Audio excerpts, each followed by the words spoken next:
And here we are once Fantastic again. Four. I'm sorry, you're right, Dylan.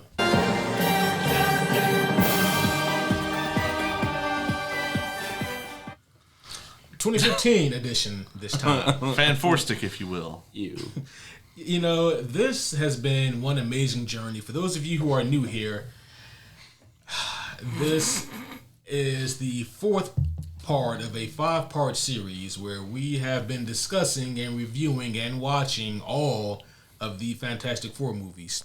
We started with the technically unreleased 1994 Fantastic Four movie, and then we moved on to the 2005 Fantastic Four, and then from there we did Rise of the Silver Surfer. Now here we are at our last stop before First Steps, 2015 Fan4stic. Whoo boy. Mm-hmm. I was really not looking forward to coming over today. Like I was telling Dylan and Caleb both, I was just like, I don't want to be here. You know, I actually had 2 different homies ask if we were going to do this same thing for Superman ahead of the Superman movie coming out. No. And I answered, number 1, no. Number 2, the reason we're not going to do that is because there's like fucking 6 Superman movies. If you're just going off of live action solo Superman movies, there's 6 of them shits. There's also like 4 TV shows, and that's not even including all the Justice League stuff that he's in. And I was like, what we will do is a preview episode where we can talk about all of the various media, Superman media over the years. But no, we will not be reviewing Quest for Peace. Yeah, that's much more doable. If I can be completely honest, I'm keeping everything away from Dylan. But, you know, if I can be completely honest, even this Fantastic Four series review started off as a joke because I presented it to Caleb thinking that he would say no. He said yes. So this is entirely Caleb's fault. Yeah. And then he gave me another out and was like, well, you know we got to do the unreleased 1994 one. And I was like, no, dog, I don't think we should do that. But you know what? Fuck it. I'll do it if we can bring Dylan and Oz. So this is entirely Caleb's fault. God damn it. No, it's Ace's fault. Because I never would have suggested that we do this. Ace, since you're able to see this from a different angle, maybe you understand. Mm-hmm. What did I do? You know, Dylan, it's not... Sometimes bad things happen to good people. Oh, I'm a good person. I didn't say that. I'm giving an example. Sometimes bad things happen to people who aren't directly involved with something. Batman Ninja 2. First off, you asked to be on that. No, I didn't. It's no one on the made streets you be on that one. as catching a stray. Yeah, that is exactly what that is. You caught several strays, Dylan. Yeah, I did. Somebody pulled up with a Tommy gun and aimed it directly at you. You caught all the strays. They thought I was somebody else. Yeah, something about a clone. I don't know. See, that's why you definitely need to have this shit running when we're just getting ready. Because now they're not going to know. If you guys could see all the off-mic bullshit that goes on in here. Me with the pen. Oh, and I haven't even bothered to look at my toilet paper. Some demon comes over my house and fucks with the toilet paper in my guest bathroom every time. And switches it from beard to mullet. Was Oz. The last one who did that was Oz. I did do it once, but it was not last time. That was the last time we all know beards are cool, mullets are bad. Everybody knows. I haven't touched your toilet paper. That goes for your toilet paper. If I go in my bathroom right now, I expect that toilet paper to be the way I left it. As far as I know, it will be. Oh, boy. Okay. Oh, no. Caleb, can I ask you, what are these slips of paper in front of all of us? That's a Well, piece. see, we have reached the end of the road to first steps. And so we have now, as of tonight, we have reviewed all of the existing Fantastic Four movies, starting with the unreleased 1994 gem of a film and going all the way to the 2015 Fan4stic. So I decided, and we kind of alluded to this on a previous episode, that a point of discussion tonight is that we will sort of rank each of the sort of major players here and these films. Hold up. You missed the most important character.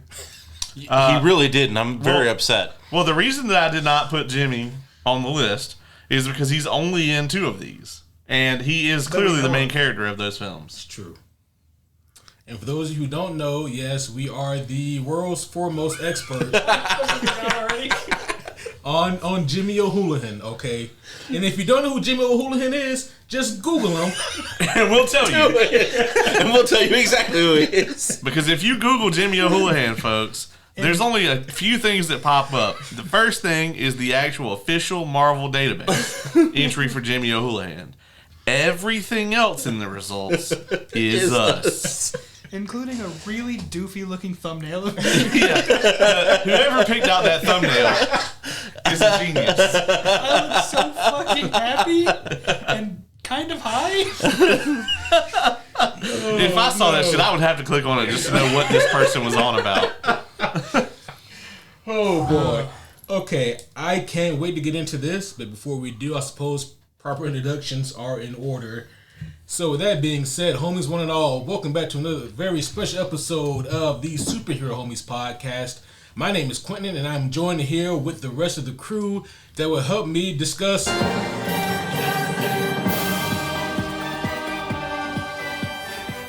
2015 edition. As always, I am here with the coolest co-host in the world. I'm talking about the homie Caleb. Wait, you said 13. What? You said 2013 edition. Did I? Did he? I heard 15. I heard 13. Well, anyway. I tuned him out. Whether it's 13 or 15, I am the world's coolest co-host. And here we are, folks. I am excited that we have reached the end of this particular journey.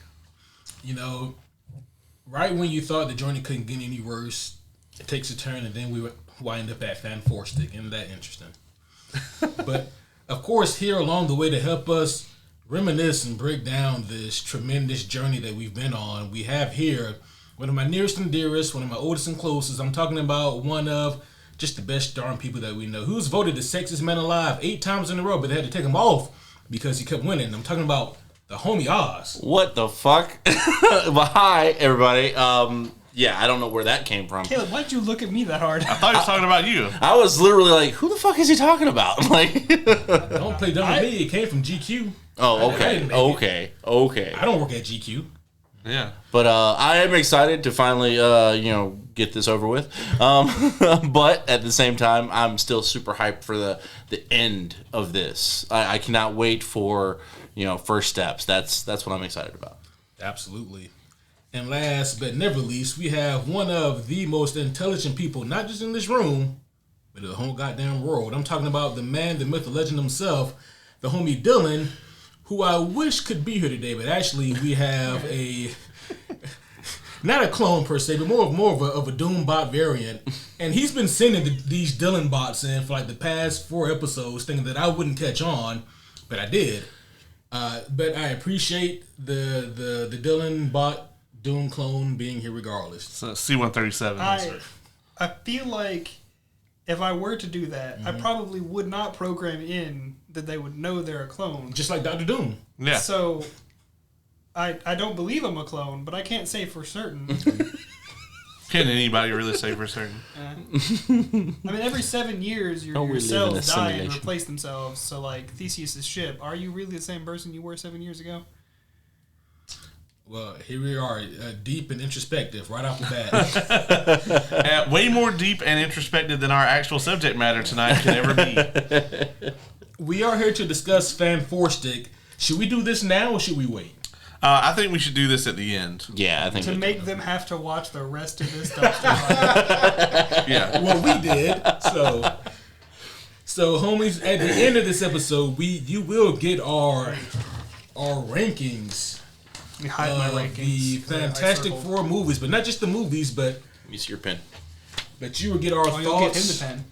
Well, he doesn't disassemble it, and then I think he did once. It's possible, only because of you. You can't prove that. But at the end of this review, we will be discussing who has been our favorite Reed Richards or Sue Storm, Johnny, Ben, Doom, which movie has been our overall favorite. We'll be discussing those for each of the 4 movies that have come out. So it's going to be interesting to see which of these movies will come out on top. Which one's going to get the most votes? Yeah, man. And this is one of those things where it's like, would you rather have Death by Bees like Nick Cage and Wicker Man. Would you rather get eaten alive by a bear, because a bear don't give a fuck if you're alive or not when it eats you? Cocaine bear. Yeah, cocaine bear. Would you rather, I don't know, get fucking massacred by Candyman, or Death by Snoo Snoo? Or that's Wait, what? That option is not on this list. Oh, okay. Yeah. Or something else that's equally traumatic. That's kind of what it's like doing. Yeah, But- 3 things popped in my head. I'm not going to say any of them. I don't think they're allowed on this channel. And that's saying something, because there's a lot that's allowed on this page. And yet you didn't question that I thought something up that shouldn't be on your page. Nope. Yeah, I both believe you and agree with his statement. Mm-hmm. Yeah. I'm not gonna risk you saying it, because I don't have to edit anything out right now. Yeah, then you have to hear it twice. That's true. That's true. All right. Well, with that being said, I want to break us in with something that I think is an interesting story and a great way to bring us into the Fantastic Four, and that is by giving you guys the more you know, which I still need to make that button. The more you know. You made the Fantastic Four button, but you didn't make. I know. You know. I'll have it for next time. Maybe you'll replace the Fantastic Four button after this next one. After First Steps, I will reluctantly replace the Fantastic Four button. I'll believe it when I see it. But I wanted to talk about, because before this episode, before we even sat down here, I was thinking about, okay, what are some things that I can bring to this podcast to help the homies get more inclined to the comic books and how in relation to the movies? What are some things that I can bring? And so I was thinking about what are some of my favorite stories from the Fantastic Four. And honestly, there are a few of them that I really, really enjoy, but I thought about it. What's something just that's more short and concise and just entertaining that we can bring to the people here? And I thought about my favorite story that involves Dr. Doom. This is a tremendous story. This is a story that would never be written today in the comics. But I think that it is one that lives on in infamy in the internet and in physical copies if you can get your hands on it. This is actually a Luke Cage story. Yeah. Does someone yell, "I'm Luke Cage"? Yeah. And is that person, in fact, not Luke Cage? Believe it or not, that does not happen in this story. Shameful. I know. Sounds Wait like a second. blasphemy. Was I supposed to mark them in like a top 4? Yes, it says rank them. I mean, there weren't any real true instructions here. As a matter of fact, I didn't even really count on anybody actually putting anything on the paper, but I'm just doing it now because Why I would you can. give me paper? It's true. Yeah, I'm like, bro, you're supposed to do that. Well, sometimes paper is just informational. You're not always supposed to draw on it. Sometimes it's a weapon Well, Anyway, you were saying. and the name of an agent. this story takes place in homies. I already said Dr. Doom and Luke Cage, and some of you guys who are comic book readers probably already know exactly where I'm going with this. But we're going back to the early days of Luke Cage. And going back to the early days of Luke Cage, we have to remember that Luke is a character who is a direct result of blaxploitation films. He was created because of the popular craze of blaxploitation, and the people at Marvel at the time, they were like, well, black people read comics too. And so they made a character who was in direct correlation with the films at that time that were targeted towards the black audience. And thus we have Luke Cage. Obviously today, he has been more modernized and he is a more in-depth character. But that's not to say that he didn't have his qualities even back then. This is, did he have on the wild-ass Power Man outfit? Not quite that. Okay. Yeah. Okay. Still just the frill yellow shirt that's kind of open. He had like the mini fro back then, with the power cuffs and all that. But not like the Harlem Heat bullshit. No, none of that yet.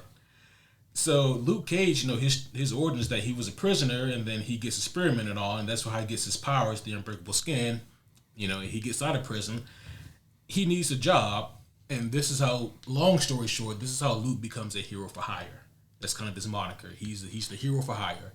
He will do things for money that require his heroics. Well, Dr. Doom needs something done, of all people. You see, Dr. Doom, as smart as he is and as wise as he is, he accidentally let loose in New York some of his Doom bots, and he needs to get them back. But he's like, fuck, goddamn, I lost some of these goddamn Doom bots. So like a mini quest in the video game, Doom has to gather up all these Doom bots, but he don't want to do that shit. He's Dr. Doom. And so he's like, well, who do I get to do that? I can't call it the Fantastic Four, obviously. I can't get them to do it. Don't tell me to fuck off. Yeah, they're just telling me to fuck off. Thank you, Doom. And then he's like, oh, wait, this Luke Cage guy, he can probably handle these Doom bots and get them back to me in Latveria. This would be perfect. And this is where the story quickly takes a turn for the hilarious, in my humble opinion. Is Dr. Doom and Luke Cage, they link up, and hey, bro, listen, man, I need you to do me a favor. I need you to find these Doom bots and just get them back to me, and then, you know, I'll pay you for it. And Luke goes, shit, all right. I don't see a problem with this. All right. Sweet Christmas. Yeah, sweet Christmas. So, how much we talking? And Dr. Doom was like, man, you want to get paid? All right, bro, I'll give you $200 for it. Please do not tell me that Luke Cage does this for $200. Each or like total? Total. That's a lot. That worked. Was this like the 80s? Yeah. Okay, well, $200 was a lot. But still, okay. That was the rent back then. Adjusted for inflation, what, $1,600? Yeah, probably. You know? So, even if it's $2,000, that's not a lot of money to go wrangle up a whole fuck ton of fucking Doombots. Yes. Yeah, how many Doombots are we talking about? Yeah, that's a fair point. How many? So I want to say it was like a handful, like between 4 and 6. Any number over 2. Yeah, it's still a lot to deal with, you know. Yeah, I mean, especially considering that these, I'm assuming these are like full tilt Doombots. Yeah, you know, these weren't like, you know, I mean, well, they probably weren't that full tilt because they went a fucking rogue. You know? Right, yeah. Fuller tilt. Yeah. Fuller tilt. The fullest of tilt Doombots. But Luke Cage hears that price and he's like, 200? Shit, all right. And Luke Cage, how hurting for money was he? He just got out of prison. This is very early on in the Luke Cage comic. So he's not only broke, he's also bored. Yeah. Damn. Mostly broke, but also bored, you know. And so Luke Cage does his job, and he's able to wrangle those Doombots. And I forget how he gets them back to Doom, but he does. He gets all of them back to Doom. I don't know if he is able to just give them a direct order that Doom gave him that has them go back if he puts them on the shipping container. I forget how, but he gets them back to Latveria. And then he calls Doom, and Doom has blocked him. What a bitch! Doom is not answering the fucking phone. Dude couldn't even pay out $200. It gets better. Luke would not fucking take this L.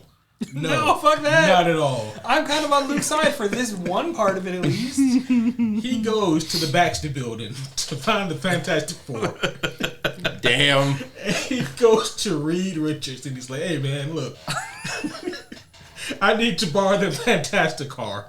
Now that I need help from you guys, I just need to borrow your car. I just need to get there. And Reed is like, can I ask why you need... Did he at all go, who the fuck are you? Victor owes me $200. Give him the keys. That's pretty much what happened. You see, at this time in the comic books, there was some kind of bullshit going on where, like, superheroes weren't technically allowed to go to Latveria because of some kind of treaty or whatever. And that included the Fantastic Four. They couldn't go to Latveria during this time. I mean, if I was Victor Von Doom, that's the first law I'd pass. Get out. And so once Reed kind of gets wind of what Luke is wanting to do, he's like, all right, man, so it leans a little bit to the left when you go over like 900. So you're just... So Luke Cage...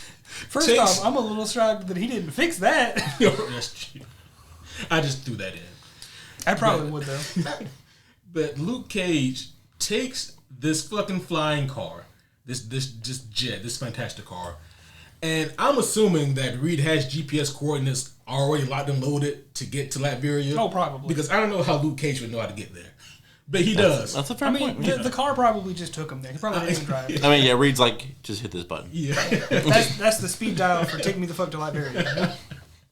And so Luke Cage flies from New York City to Eastern Europe, where Latveria is, lands the car, gets out, fights his way into Castle Doom, like fights his way into there. You know, like he's fucking throwing manservants and Doom bots all over the fucking place. And Dr. Doom is like in his lair just chilling.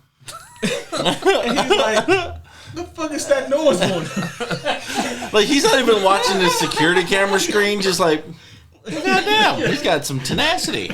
No, he's just like, who the fuck is this? I believe it's one of his Doom bots that comes in and they're like, sir, there's something you need to know. And then, like, the way I never forget this specific comic panel, it's like it kind of pans forward, and then Luke Cage breaks into where Doom is at, and Doom is like, I knew it. I knew it had to be you.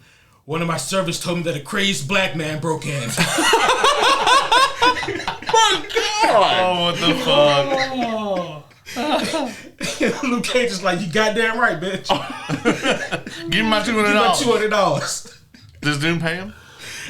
Like, they fight for a little bit, and then Doom is like, the fuck is happening right now? Take your fucking money and never come back. Like, you shouldn't have cut me off, bitch. I'm gonna be honest. Him just taking 200 is nice of him. Yeah. At this point, like, He spent more in fuel, I'm sure, to get over there. I mean, that shit probably runs on whatever the fuck. Yeah. I mean, and he still, like, that. He used Reed's fuel, not his. He ain't gonna bring it back topped up. Honestly, I'm sure Reed, even if that fuel costs like $1,000 a mile, I'm sure that Reed thought it was a great investment. He probably had some fucking little invisible drone watching the whole shit, just eating popcorn, just this is great.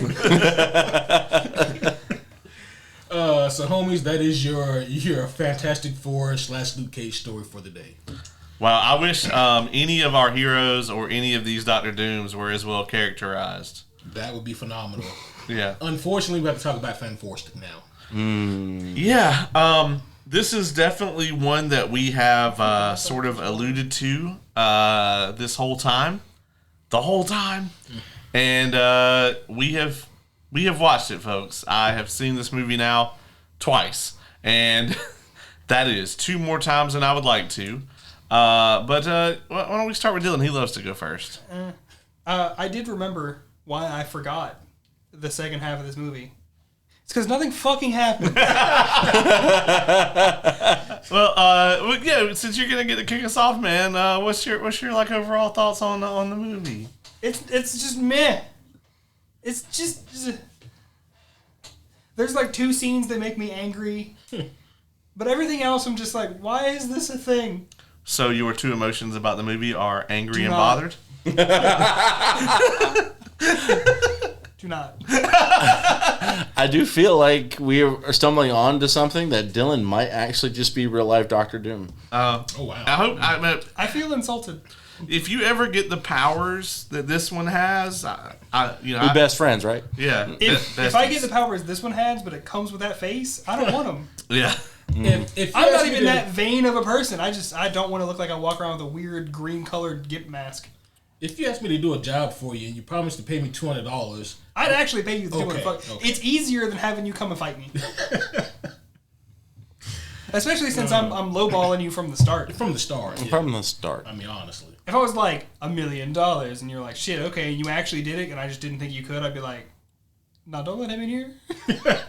See, I totally thought that the one that contacted him originally was going to be a Doombot itself and just not know. So if the Doombots all think they're Doom, how are their servants?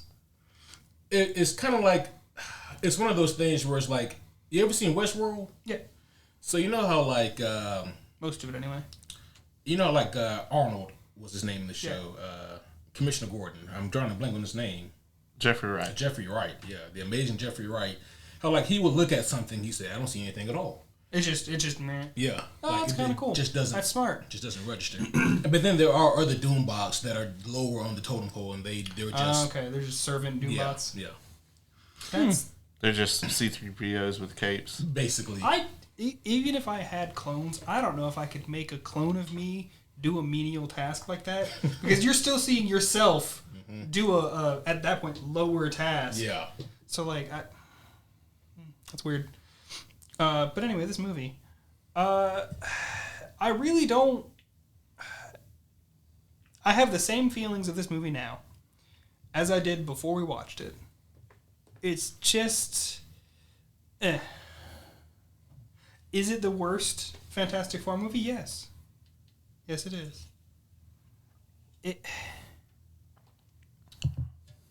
And I think the main reason it's that low for me. Well, yes, it's not a great movie. It's because it doesn't even manage to make me mad. It's bad at even being bad. And that somehow frustrates me more. Understandable. Yep, agreed. Oz, what you got, buddy? So I'm going to start by saying that this is just a bad movie. It's very bad. But I agree with Dylan. His thought process on it, like where it's, I didn't feel mad at this movie. I just felt nothing for this movie at all. I think the only the positive I could kind of give it is the first time you see Reed use his powers in that fight. But that's about it. That was a fun fight. It was like, could be a lot better. I didn't say it was a great fight. I said it was a fun fight. Fair. If this movie had any kind of creative backbone, when Ben showed up, they would have actually had them do something there. You know what? An actual fight between those two would be cool. Yeah. I think that would be. Yeah. It does have my favorite Reed Richards, which we will get into the list. But as far as everything else, I hated this. Yeah. Ace. Well, hold on. He said he hated it, but he also said it's not the worst earlier. It's not. I made him watch Howard the Duck, So. I thought he said worst Fantastic Four movie. That is exactly what I said, but we'll get into that when we get into the list. I just wanted to make sure to tease that point for the viewers. Oh yeah. So for me, Fan4stic is, I was going to say an interesting movie, but that's not true. This movie isn't interesting. No. This movie's kind of a trip because it has probably, I imagine, the biggest budget out of all 4 Fantastic Four movies. That's what I was looking up. And I was going to say, whenever you said trip, I was going to say on your favorite rocket ship, but there's no ships. There's no ships in this one. The break even on this movie was $200 million. Oh. And it made $167 million globally. That's more than I thought it would. Mm-hmm. Well, you got to think that this is 2015, right? So, Avengers, the MCU was hot. Logan came out in, 2016? 2017. So, even Fox was relatively, Days of Future Past, had come out. So, this was, the absolute height of superhero stuff. This is when Batman versus Superman was turning out $1 billion. Deadpool 1 was somewhere around here, I think 2016, Yeah, and it made 700, 800 million, something like that. So that's absurdly low for a top studio superhero movie during this point in time. Especially for Marvel's first family, here's the thing that people also don't recognize or understand is that there would be no modern Marvel comics if the Fantastic Four weren't selling like hotcakes back in the 60s. Yeah. They couldn't stay on the shelves. It's the Fantastic Four that got Marvel off the ground. There would be no shared universe without them. They are the ones. And you would think that, they were such a big deal in the comic books. Surely they can translate that into live action, into a movie. 4 attempts in, and still the answer is no. Did they ever make a show? They had a cartoon. The fact I haven't heard of it's probably telling. Fun fact, in the cartoon, they actually well, in the one that I remember seeing that I think was in the 70s or 80s, they couldn't use Human Torch because they had actually licensed the rights to him to make a movie because he was, I guess, the cool one in the group. Yeah. The movie obviously never got off the ground, but that's where we get Herbie from, the little robot. So Herbie took the place of Human Torch in that TV show, and that's where he came from. And then, of course, later on, he got incorporated into the comic books, and now he's in First Steps. He got Harley Quinn. He got Harley Quinn. People hated Herbie. And they were like, nah, you're going to love him eventually. Yeah. We know. We're going to make you love him. Yeah, you will. You will.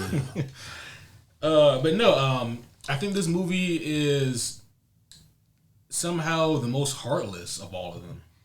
I will give you that. Yeah. And it's really weird. I'm not going to lie. The first time I saw this movie, I was pretty intrigued by the tone of it.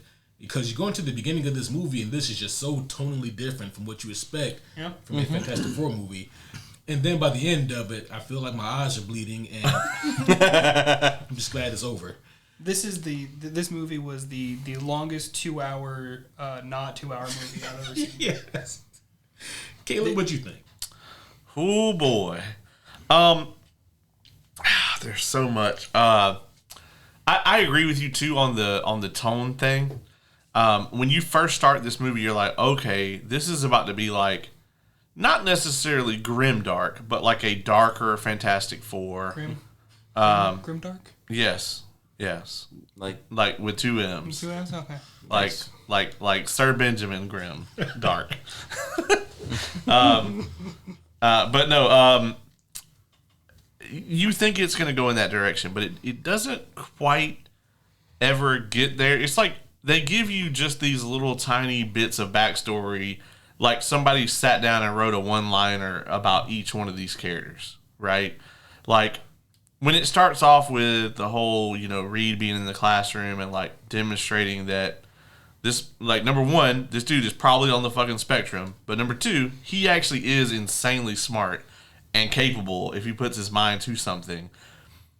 For me, that's what gives him the leg up immediately on all the other ones that we've seen here. Is like typically, and it could be kind of a sign of the times too.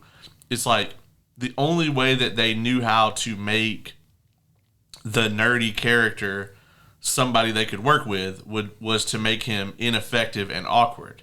In this movie, they do give him the quirks, and he is awkward, but he is also effective and competent. Mm-hmm. And, I mean, I'm sure he couldn't figure out this fucking plot. But, I don't know that anybody could possibly do that.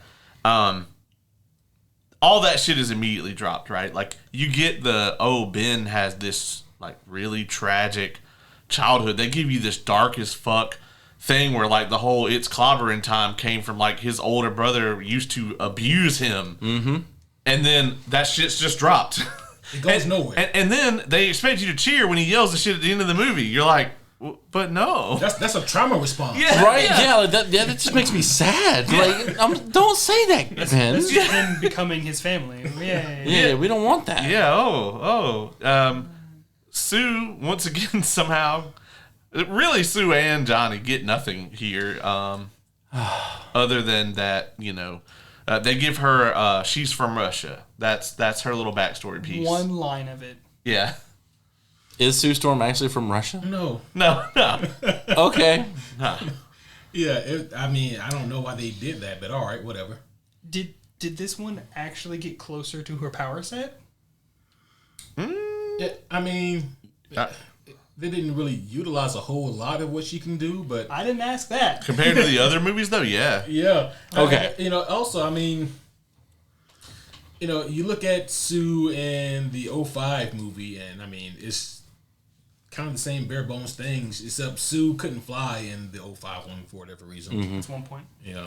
She wasn't very good at the force field. But no, but the budget didn't allow for her to be good at the force field. Well, also, in this movie, we don't even get the training montage or whatever. No, we don't. We get a time skip, and then they're still really bad at their powers. and then magically about 40 minutes later, they're really good at them because they have to be. Yeah, they gotta get real good real fast. So I remember talking about this as we were watching, and you made the joke that you knew I would say that. Is the first 30 minutes of the movie, while not great, I didn't see what the whole "it's the worst movie ever" thing about. Yeah. And then they get their powers, and everything just falls apart. And yeah. That's kind of, to me, I think that is what makes this the worst one, is because, yes, like you said, like that first 20, 30 minutes, you're kind of like at the very beginning of it, you're like, oh, okay, we finally are going to get a good Fantastic Four movie. And then they slowly chip away at that until the part where they go to Earth Zero. Is that what they call it? No, just Zero. Planet Zero. Planet Zero. From the moment that they do the teleport, the shit falls off a cliff after that. It really does. It's like Josh Trank, who, by the way, I think he made Chronicle and this, and then got like barred from Hollywood forever over this movie.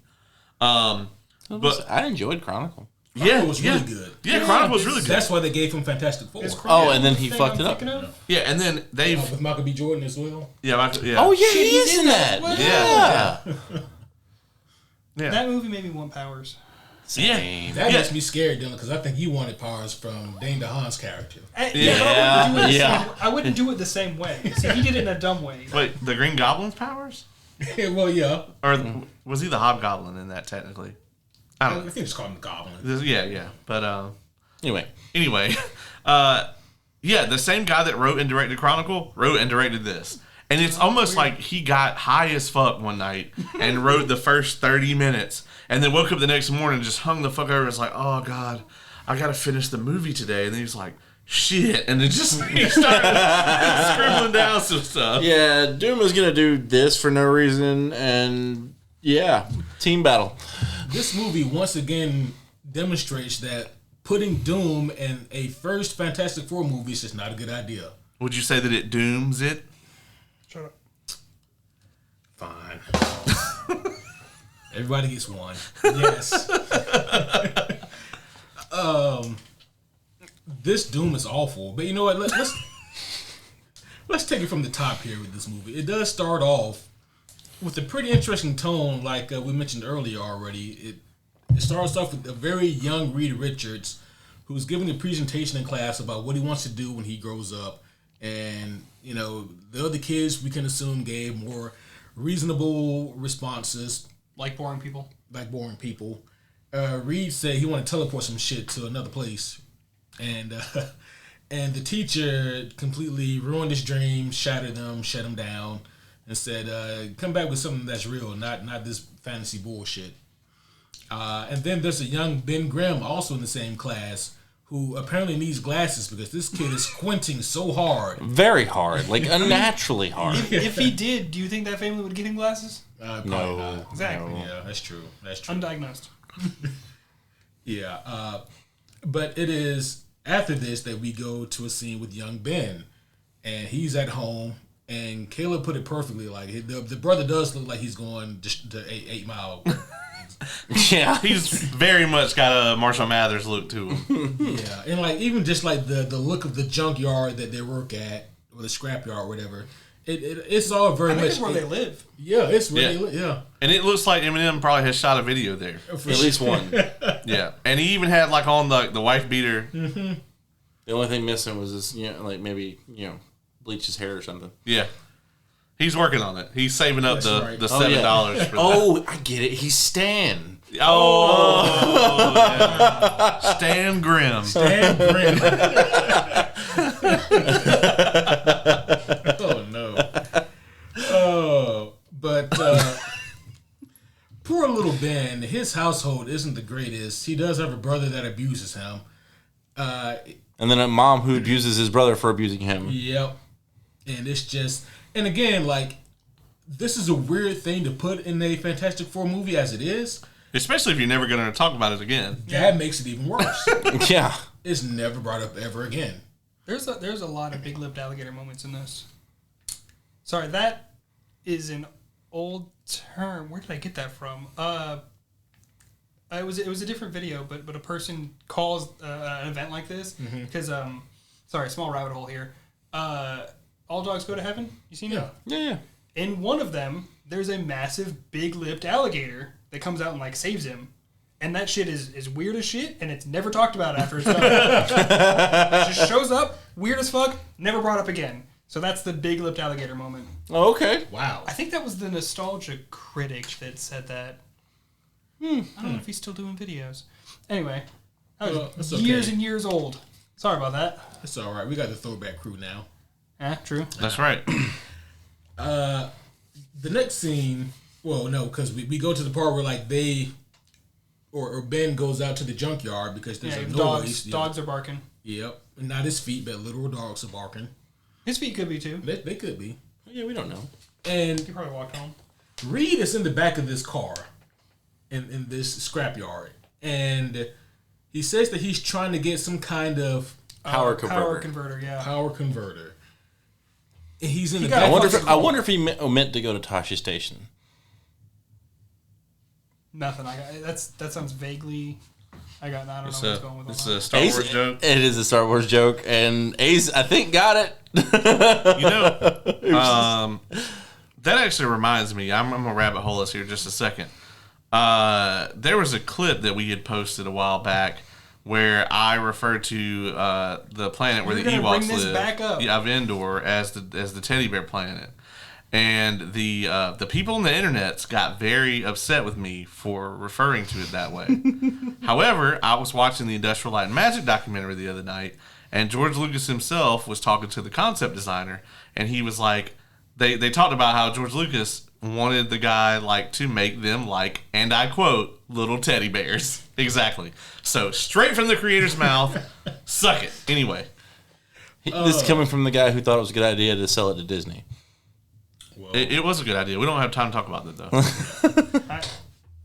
though. We also don't have time to talk about like all of the crazy shit that like that the people say on our clips. It's crazy, man. Because like I just want to have one that like makes them that angry. Oh well. Just say controversial shit. It always happens on accident, you know. Like it never happens on purpose. I'm not going to try. I just want it to happen one day. Like, I posted one about us talking about what if Chris Nolan directed a Marvel movie. Ooh. Boy, howdy, that shit got a hand real quick. Really? Oh, yeah. Oh, no. Real fucking quick. And yeah, so I got my phone set to where it doesn't ping whenever, like, there's, like, a like or a reaction. I just have it set to, like, it pings whenever, like, people comment. Was this on TikTok? This happened? Yeah. And the people on YouTube were cool about it. The people on TikTok... That shit just got so fucking out of hand. Like, they started having arguments amongst themselves about... The comment section might as well be forums. Might as well be. Cause like, That's amazing. It started off so cool and calm. People were like, oh, man, well, I think it'd be cool if he did a Silver Surfer movie. Or I think it'd be cool if he did the X-Men. And then, you know, because, like, in that clip I referenced, you know, because of his work on Inception, that, you know, Doctor Strange would be a really cool movie. Oh God, that would be. Yeah. I would enjoy that. And then people started referencing like Interstellar, and then they started talking about the science of Interstellar. Oh wow, they rabbit holed themselves real bad, real bad. And I was like, that's amazing. Yeah, I was like, I don't have the energy to deal with this right now. Just let them go. Let them have at it. That's kind of what we do on this podcast. Yep. Yeah, I just realized after saying forums that I'm not sure everybody who listens to these knows what forums are. Oh, Dylan, why'd you say that? Because I do not want to suffer that alone. Homies, forums is kind of like Reddit. It's almost exactly like Reddit. Just before Reddit. Yeah. And worse. You know, I know we're already in the rabbit hole here. Gonna go another one? We'll go down into another one real quick. All right, Alice, bring it home. You know, I hear you say things about The Last of Us on here, and I believe, Ace, and I believe you, but somehow Reddit thought that I wanted to see a post from a Last of Us, the subreddit, yesterday, and I started looking at that shit, and it's like some long ass like 6 paragraphs post, and And it started out with like, oh yeah, so I avoided the second game for all these years because I heard it was super controversial. Blah blah blah blah. And I'm like, yeah, okay, all right. And then it's like, and then I finally played it, and let me tell you, and then the whole rest of it was like just heaping praise onto this game. Oh my god! And then I look at it, and there's like 200 comments. I'm like, oh, bet they tore this dude a fucking new one. Let me go scroll through here, and I was like, no. 11 out of 10 masterpiece, absolute. Okay, and like I just kept scrolling, and I'm like, are all these people simultaneously like being hypnotized by Neil Druckmann? Like, did he put some subliminal shit in there? Pretty much. And again, like talking about people flaming in the comment section, I was so hesitant to post clips of us talking about The Last of Us Part 2 because I knew what that would do. Yeah, fuck him. Yeah, fuck him. Did it blow up? Surprisingly, I think it mostly hit the people that it was intended to. Yeah. Okay. But there were a few people who were reasonable, like, well, I don't understand. Why don't you like the second game? And I was like, I don't have time to discuss all this. But I think the one most recently that just got me scratching my head the most was when we were talking about toxic fandoms and about how there's toxic positivity in fandoms. And about how it's crazy to say that everything post-in-game is trash. It's crazy to say that everything post-in-game is amazing. That should be such a nothing burger of a statement. Like that should be something that is, well, yeah, of course. There are some things that are really good. There's some things that are trash. Boy, howdy, I forgot the internet's a real place. That's like saying I'd like to play Mass Effect for the Mako.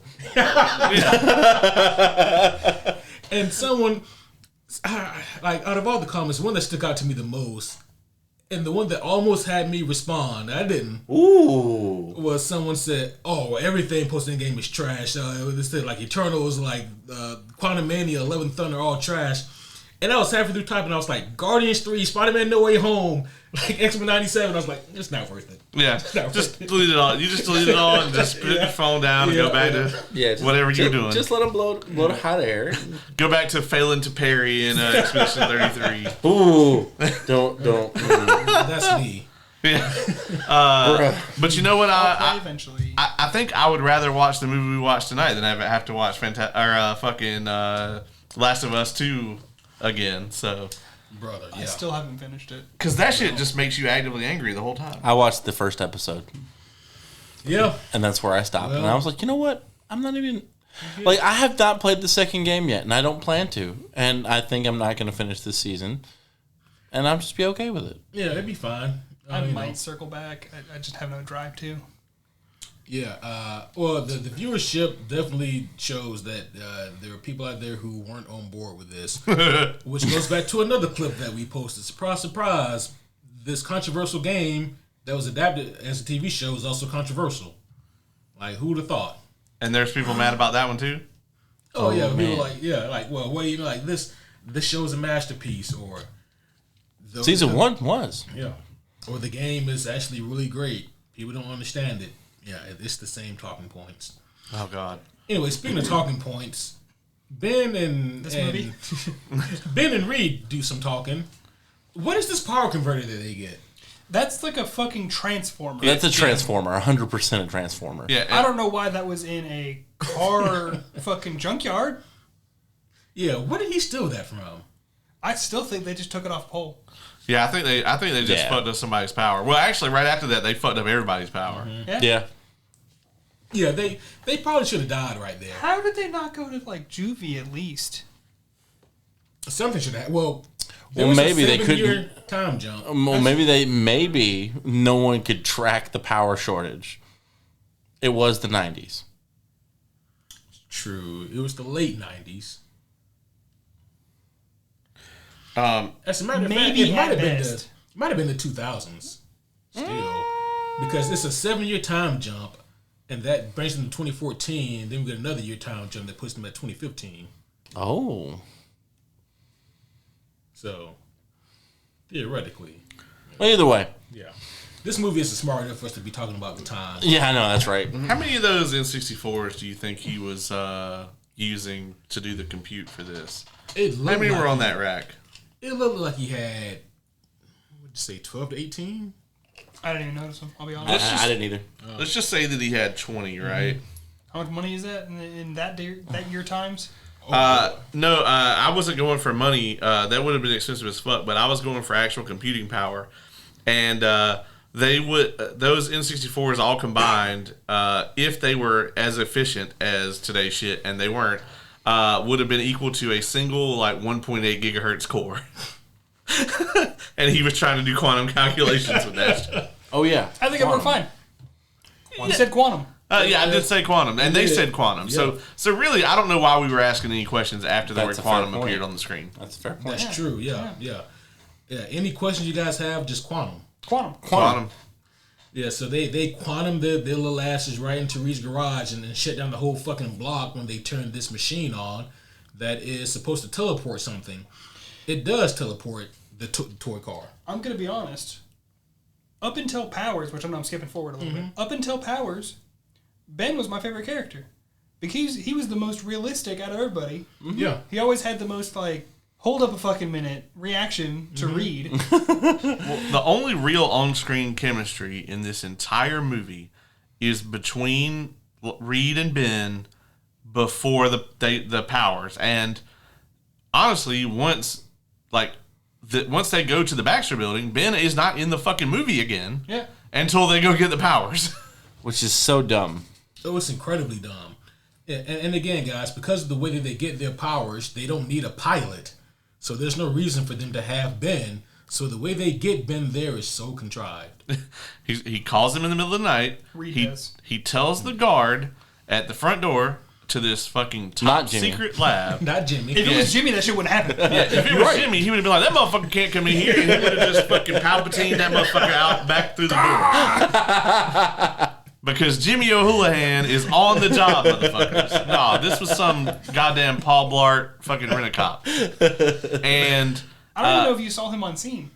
no, you see him. He's sitting behind a desk, and he doesn't say a fucking thing. And you just see Reed go, he's with me. And that makes it okay. This random kid who's been there for less than a week comes down to the front desk, drunk as fuck, at 2 o'clock in the morning, and is like, he's with me, and that's it. And then I do feel that there was secret a clearance. little more time than a week, but Even then, I still agree. There's security and protocol that was not followed, and this security guard probably should be fired. Oh, for sure. if he's alive. I mean, look at what Jimmy did to protect the integrity of being a doorman. Motherfucking MVP. MVP. Yeah, Jimmy got fucking obliterated and shotgunned through the goddamn Baxter Building. And still showed Justice up for the Jimmy, next by day. the way. Justice for Jimmy. And you're right, Dylan. He still showed up to work. hashtag justice for Jimmy. Fuck, I'm gonna have to get that damn shirt. But before we get to them getting their powers, let's talk about. I want to talk about Doom because. Do we have to? Unfortunately. Oh, don't you mean Timu Dean Winchester? Oh my goodness. Fucking Kylo Borat. I can see the Kylo Borat more than I can see the Timu, the Winchester, but It's like he was like, how should I address this character, Josh Trank? Josh Trank just gave him a sheet of paper like this in 72 font that said angst. And he just handed it to him. Angst. I'll be honest. This is including every live action interpretation of Dr. Doom. This is the worst. By far. Yeah. It's not even close. No. First off, this motherfucker not at one time even represents Latveria. It's another one of those on papers. Yeah. The motherfucker looks like paper he straight stepped off of the set of Vampire Diaries. For real. This dude just does not... He'd even be bad on Vampire Diaries. I think he would. Either way. But still. He does. He looks like the CW just rejected him for whatever. Yeah, exactly. he doesn't even really seem that smart. No. He fucking... He offers other teenagers, I don't even know what his fucking age is, a very small flask of alcohol. That all three of them get shit-faced off of. He must have had some dwarven firewater in there. Yes, he did. The way he does it looks like straight out of a fucking Dare video. Mm-hmm. I've never After school seen, special? Yeah, I've never seen anybody offer fucking a drink like that. Just... Just shaking it at people. Like, what the fuck? After whistling and opening it. Like, that's not inconspicuous at all, dude. He fucking has two whole emotions, one of which is bothered. The other is sad. You said he gets mad later. I didn't even see it. I didn't see mad. I just saw bothered the whole time. Well, he doesn't have the facial expression to go with it, but I figured the whole like exploding people's No, when heads. he was gimp face, he was just bothered. Oh, okay, I figured that counted for angry when he was exploding people's face. No, like there was no anger there. It was just I'm annoyed with you. Your heads are gonna explode. Just, That's fair. All right, so just the two then. I stand corrected. Yeah, this Dr. Doom has none of the flair, none of the charisma, none of the pizzazz. And he didn't even at least do weird hand motions. I don't think this dude is really in anything that... Tony Kebbell, right? Yeah. He looks like I've seen him somewhere else. Toby Kebbell. Yeah, Toby Kebbell. He played... I don't know who he played in the Warcraft movie, but... He's in the Warcraft movie? What the fuck? Yeah, and he's also in a couple of the Matt Reeves Planet of the Apes movies. Yeah, this wasn't his best outing, you know. No disrespect, but he's no Jimmy O'Houlihan. He's not. I'll be honest, I don't remember him in any of these other movies, so, I mean, he seems to have been just as forgettable there. Oh, he played Duratan in that movie. I never would have known that. Okay, great. Yeah. Doom here is a failed student, Franklin Storm.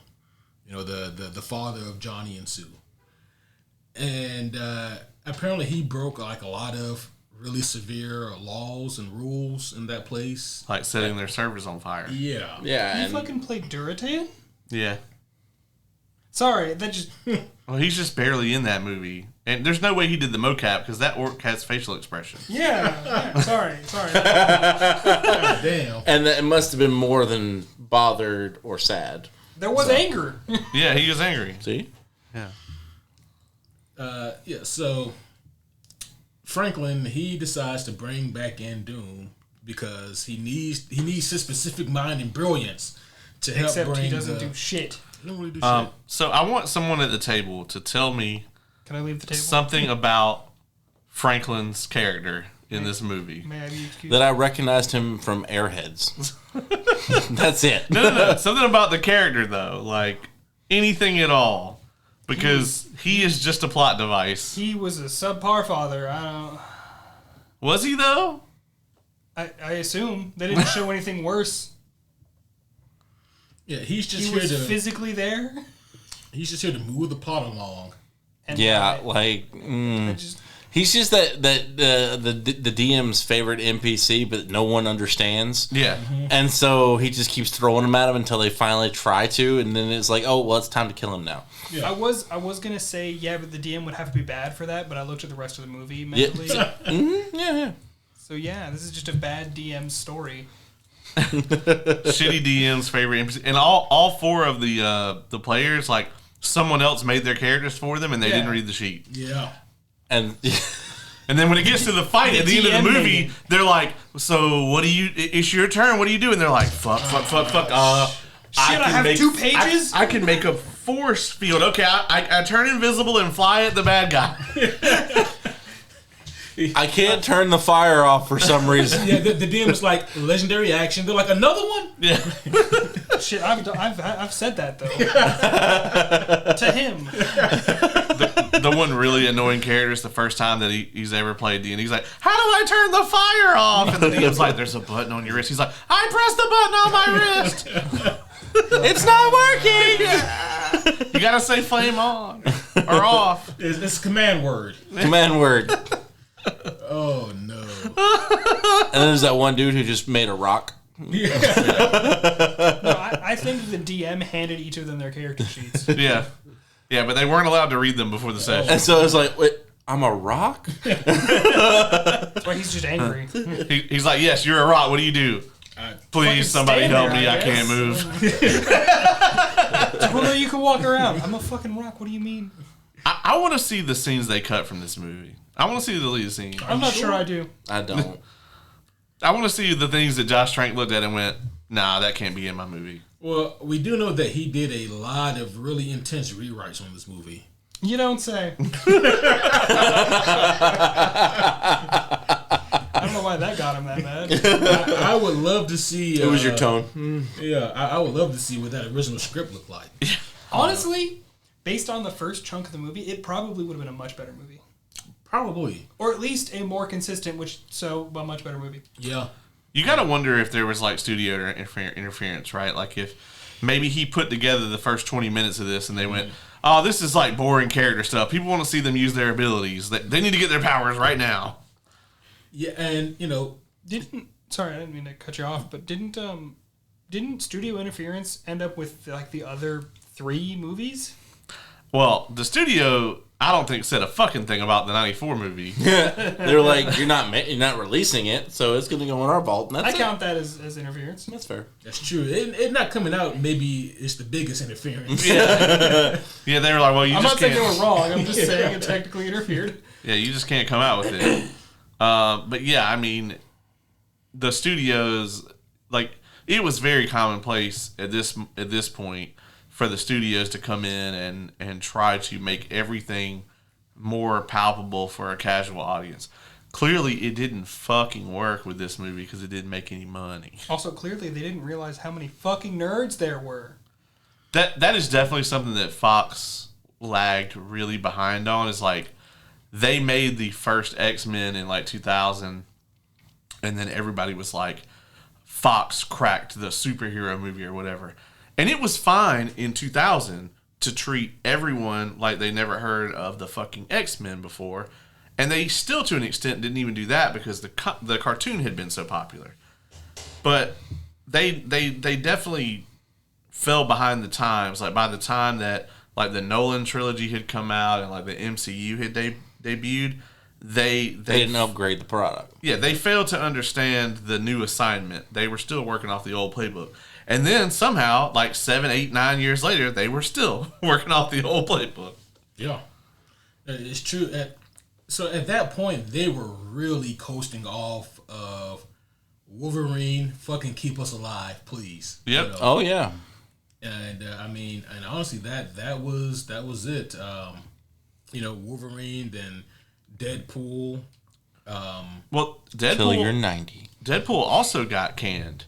Like, Fox originally blocked that from happening. They were like, audiences will not understand this. Yeah. And Deadpool made fucking 4 times what this movie made. Oh, yeah. On a smaller budget. Yeah. On a way smaller budget. Way smaller. I didn't realize they tried to block it. Yeah. Like, Ryan Reynolds leaked the footage to the internet. Mm-hmm. And the fan outrage was so much that Fox greenlit the movie. Because they shot some, like, test footage and everything. And then they were like, no, we're not going to fucking make this. And Ryan Reynolds was like, fuck you guys. And so he just, like, put it on YouTube. What did you... They need to do a doc on that movie one day. Because, like, the shit that they did to get it out. Like, Ryan Reynolds, he took, like, basically virtually like one of the only suits that he had at that time for the Deadpool. And he used that suit to go do promos, you know what I mean? Oh, shit. Yeah, I mean, like, he just did whatever he I love had to this do. Christmas promo. That was one of my favorites. I don't know if I saw that one. They spent almost nothing on the advertising. Like, Ryan Reynolds basically had to sell the movie himself. They cut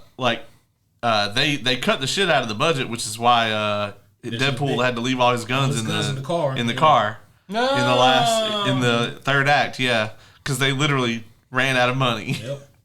So That's hilarious. They played it off really well. yeah, Yeah, it was seamless. That was some shit he would probably Who would do. fucking do that? It's like, fuck, I left all my guns. yeah, like Fox literally fought really hard to keep their own like best franchise in a while from coming out. So Yeah.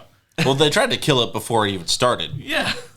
Yeah, I mean, yeah, like it's crazy. Like, we could do a whole episode about like the stupidity of Fox Studios. I think we are. I think we have an episode about that. We kind of do, and we kind of are. And this episode can be Inadvertently, I feel like this might be a runner for most didn't want to talk about the fucking movie. Bruh, like, this movie has a total runtime of 1 hour and 39 minutes. That's with credits. It feels forever. So It much felt like longer. 2 hours. Oh boy, Like the first before they go get the powers feels like an hour, and after they go get the powers feels like another 2 hours.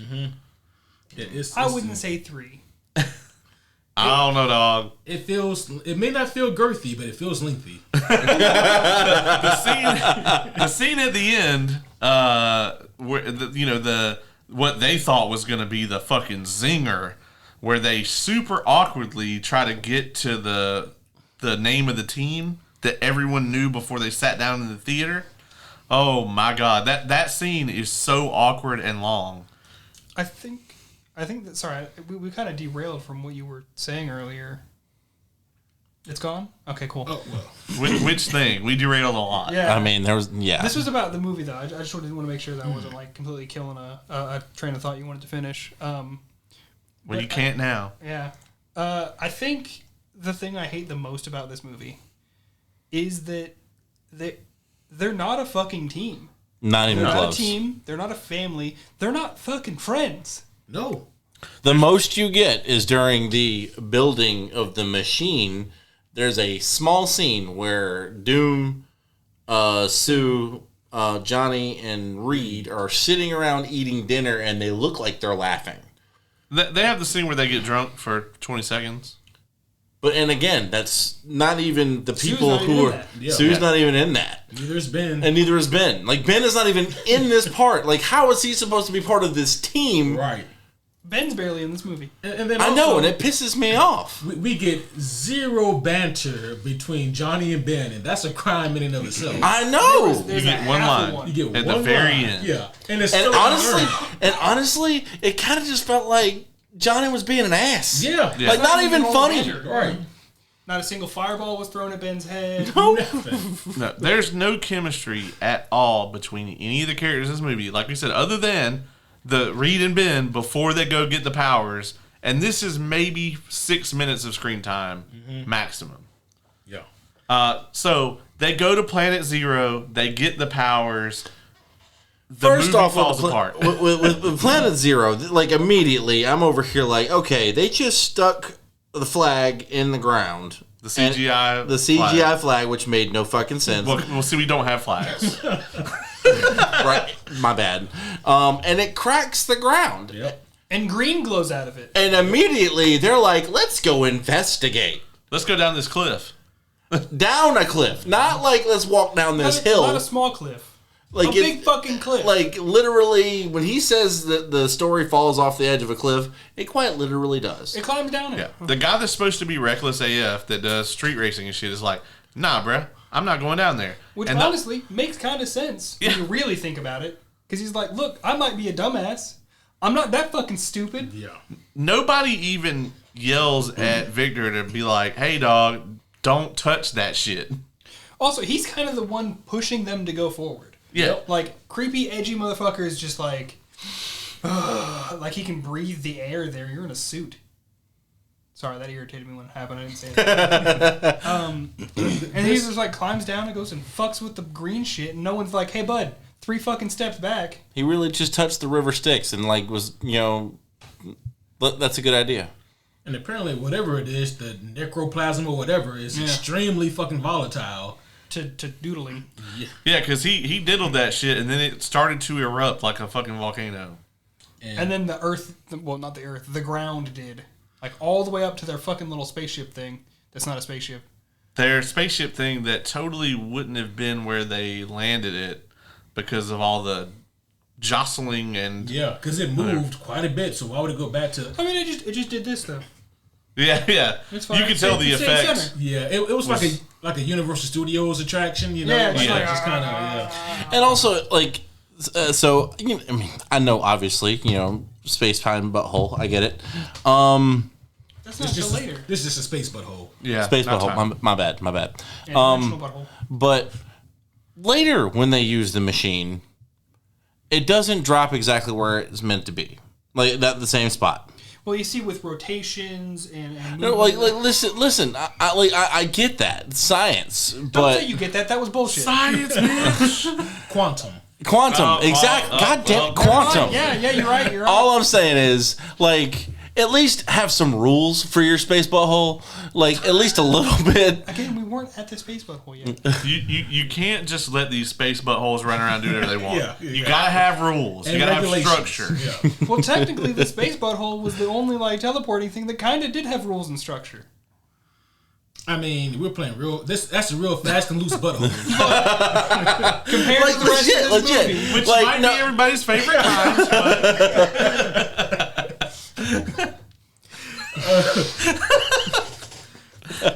So, like, the movie was barely holding it together at this point. But by the time Victor gets the goo Was on him, Was it still holding it together? I said barely. By the time Victor gets the goo on him and he The goo on fucking me. dissolves and Yeah, it falls, starts to fucking melt. and falls into the abyss, you are forgiven for thinking that okay, he's fucking dead, and he should be. Also, I said it at the time of the movie. I am kind of curious. If that were to happen, would you let that motherfucker go? Oh yeah. Because that green shit's coming towards my hand. Yeah, I'm just gonna go ahead and tell all of you now. If we are ever in a interdimensional situation like this, First off, we're not going down a cliff Yeah, for no fuck that. fucking reason. yeah, and if any of you are dumb enough to touch the primordial goop, and then it explodes, and then the shit gets all over you, I am leaving you there. Yeah. My bad. I warned you now. I'm Peace gonna be out. honest. If the four of us were in that situation, and then for some reason, sorry, you wouldn't, but let's say Oz got real fucking, he failed his wisdom save and starts going, "Hey guys, we need to go down this cliff," and be like, "I'm leaving you. Yeah, I'm getting right. back in this bitch. I'm leaving." Dylan's leaving you before you get covered in the. Let's in face the it, I'd be the plasma. one to do it. Like, hey, you want to go look at the green shit? I'm like, do you want to go look at the green shit? Yeah. I mean, like, and also when I leave, I'm also making sure that no one is coming back here. Because I'm destroying this machine as soon as I get back out of there. Oh yeah. And I Technically, the machine did get destroyed. yeah, I got fucked up. That's true. But if this ever were to happen, you better make sure I don't know how to pilot that goddamn machine. And I'm not going through without knowing how to pilot it. So, So because even if all to, three of you leave, I'm gonna be like, bye. Deuce. so note to Blackberry. self: if we ever go on an interdimensional trip, make sure Dylan doesn't know how to fucking pilot the ship. I'll figure it out. Tell Ace not to touch the goo, and don't bring Oz. See, yeah, bold of you to think you need to tell me not to touch anything. Right? Bold of you to think that I would even want to go. That's true. You probably wouldn't. No, Yeah, no, you wouldn't. no. Now, what if we saw a meteor hit the ground and create a little tunnel that's glowing a little bit? Does it lead to some big ass titties? I can't say it doesn't. Or is it like a Narnia thing? I was making a A chronicle joke. chronicle joke. Yeah, I know. They left the titties back in the other dimension. I'm staying in the dimension with the titties. There you have it, folks. Yeah. It's cut and dry. Yeah. Cut and dry with Ace. Come on. I can't argue with your logic. Yeah. Nope. Yeah, It's like how our anticipated score for Jurassic World Rebirth shot to the roof. All the way up. All the way up. Every time I count Scarlett Johansson out, she finds a way to bring it back in. Yeah, that's right. Yeah. Every time. Yeah. There's a reason that, she was like the highest paid actress that one year. Yeah. So the tremendous trio, they get back in the space shuttle. They don't have Victor with them, and they make it back to Earth dimension. Wasn't there actually a Fantastic 3 comic for a while because Johnny Storm died or something? Yeah, Johnny Storm. He was super dead for a while. Yeah. Is that part of the licensing thing? Actually, no. No, this was. Oh shit! It's just storyline. Yeah, just later. Why do they keep doing them dirty like that? I think that art sold pretty well though, didn't Yeah, it? yeah, it did. Did it have the robot? Herbert, he was probably in the background somewhere. He wasn't. He wasn't the main character. I just remember seeing the big ass 3 on the cover or whatever. It was well done. Yeah. But they had a lot of guest stars and shit too, right? Oh, they did. And then Yeah. later on, they were all replaced by it was temporarily. It was Spider-Man at one point. Wolverine. Wolverine. Yeah. Who else? It was just a random hodgepodge of characters you would never expect. That would make money. Yeah. that kind of took the Fantastic Four spot for a while. Yeah. They go back to Earth Dimension and Sue, her snitch ass. Immediate. Yeah, she snitched immediately. By the way. She I do actually hate her. snitched on them as they left. Yeah. Yeah. I do hate her, but at the same time, this is the one instance where I can kind of see maybe... Because they did just talk about how that could, like, make a black hole that would just destroy all of Earth. I mean, hey, look, bro. She's still a bitch. Just kind of understand this one. I don't, like, hate Sue in this movie. She's... This is definitely the only movie where she's competent at all. Like, her character actually, for the most part, is pretty sound. Like, she's bland. She is bland as fuck. She's very bland. She has all. She gives off Brita energy to me. She does kind of have some Brita energy. She has the same personality traits as Plank from Ed and Eddie. Hey! Don't you insult Plank? My bad. Yeah. So Brita from the Community. Another Community. Yeah, that's the second. Tonight, yeah. I thought you meant The Filter. No. I was like, what? Yeah. Getting rid of the Brita. Getting rid of the B. You should definitely watch Community. I've been told many times. It's on especially for Abed. somewhere in there. I've watched an episode or two and it didn't catch my interest. So that's weird. Speaking of things that didn't catch your interest, Fantastic Four. Fan4stic. They have their superpowers now, and they wake up in vague government facility. And the genre of the movie changes a third time. I will say, I think out of all the movies, this one portrayed them getting their powers in a way I liked the most. Because that shit wouldn't be... That shit would not be, oh, tee-hee, I now have this. Granted, the 05 one wasn't terrible. You know? Yeah. They had reactions. But, like, no, that shit would be terrifying. Mm-hmm. Yeah. And that is true. But this is also where, like, they start to take some radical changes again. Yeah. Mm-hmm. Yeah. Like, for example, none of them seem to have really, truly any control over their powers. Like, at all. Yeah. Like, even in resting state. And not even a year later. Yeah. Like, I could understand it, like, at first, obviously. Sure. Like, but if they, like, after the year, they have control now. Like, just skip the training montage. Sure. Control, you know. Yeah, something. Yeah, instead... A year is kind of a long time. Yeah, and instead they just give them suits that allow them to control their powers. Well, and so, like, Reed is able to control his without his suit later, like at the very end. He's even kind of able to after the 1 year. Yeah, yes. No, he's still using a homemade suit that he made. I said kind of, but he's able to change his whole facial structure. That is true. That's controlling power.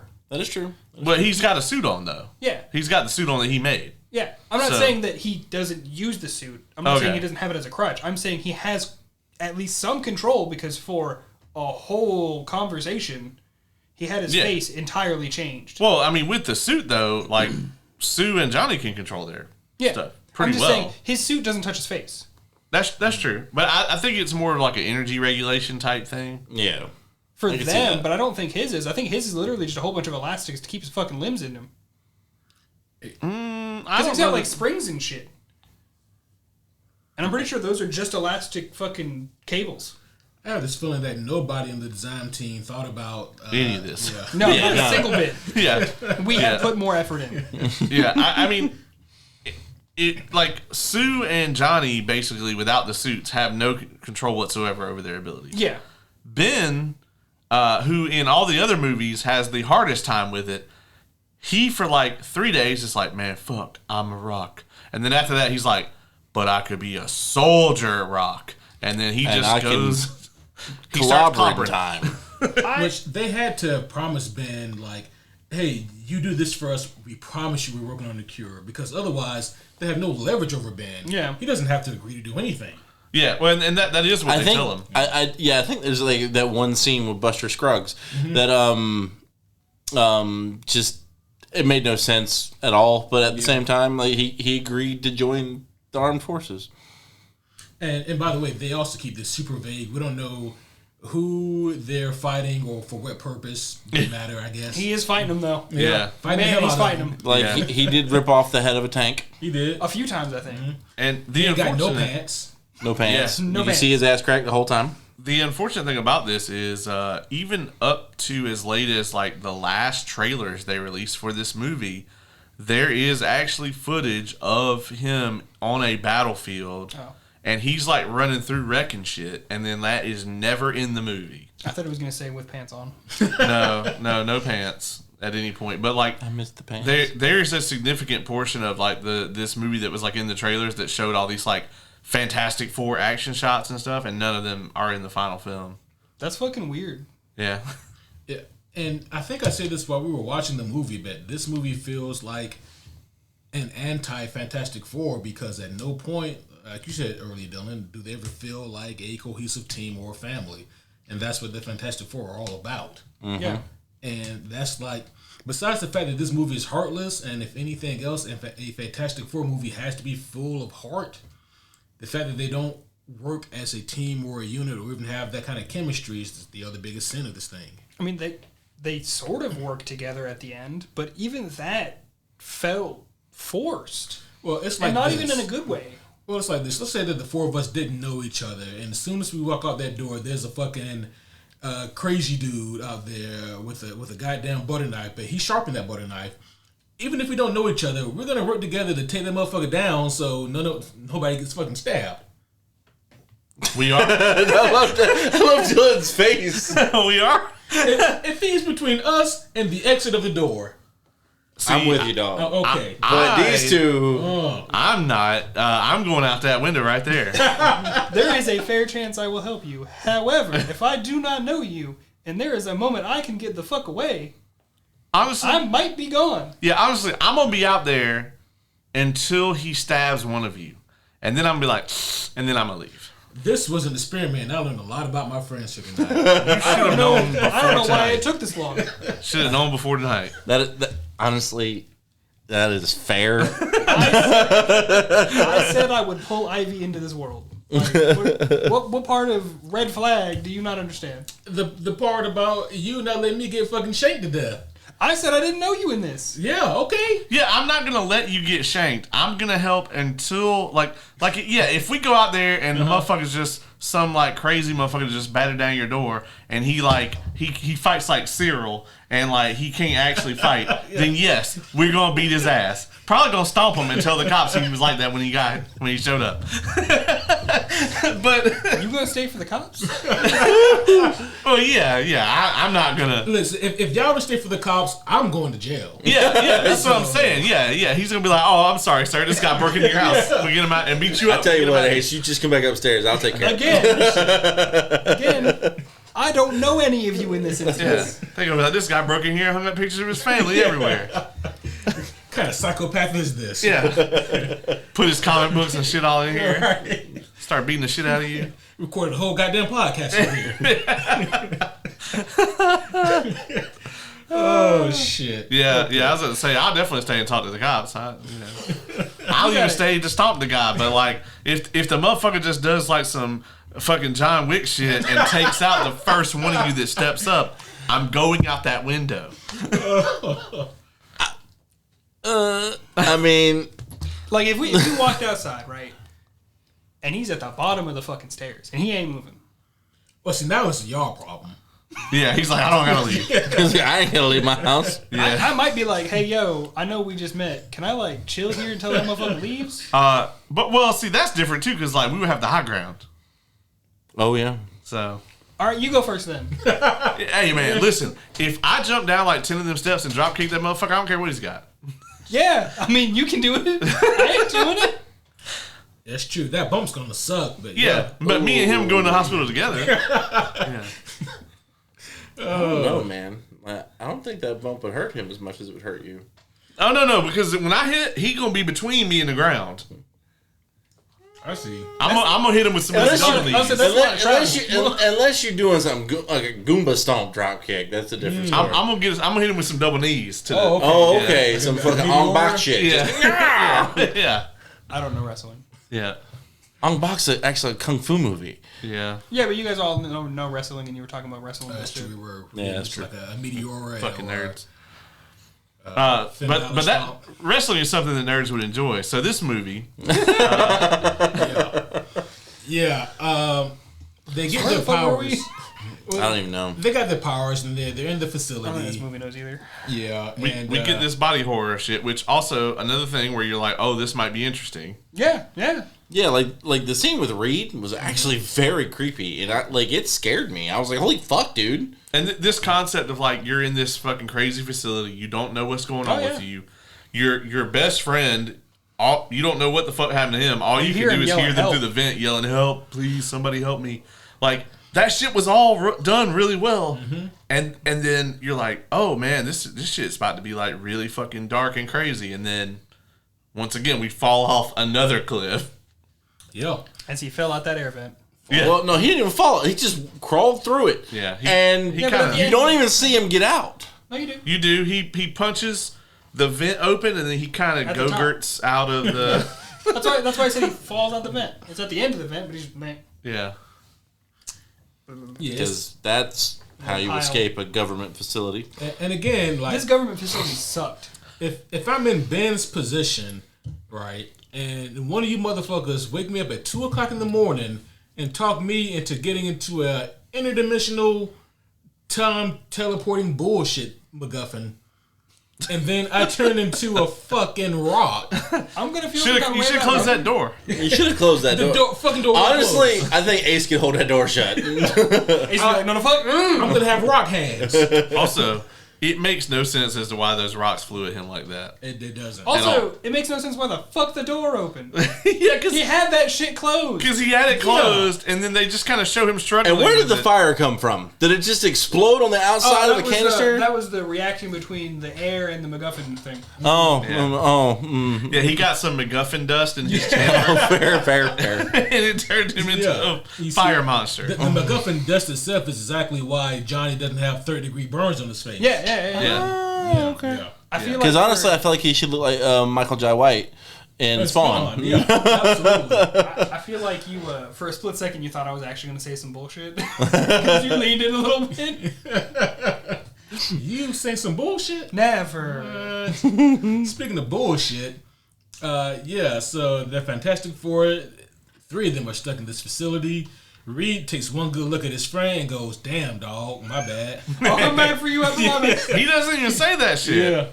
Yeah. He just says, "I'll find a way to fix you," which, to this movie's credit, is something that Reed Richards does say in the comics. Ben, I'm going to find a way to fix you. But where on earth did any of that come into play? Oh, no, never. No.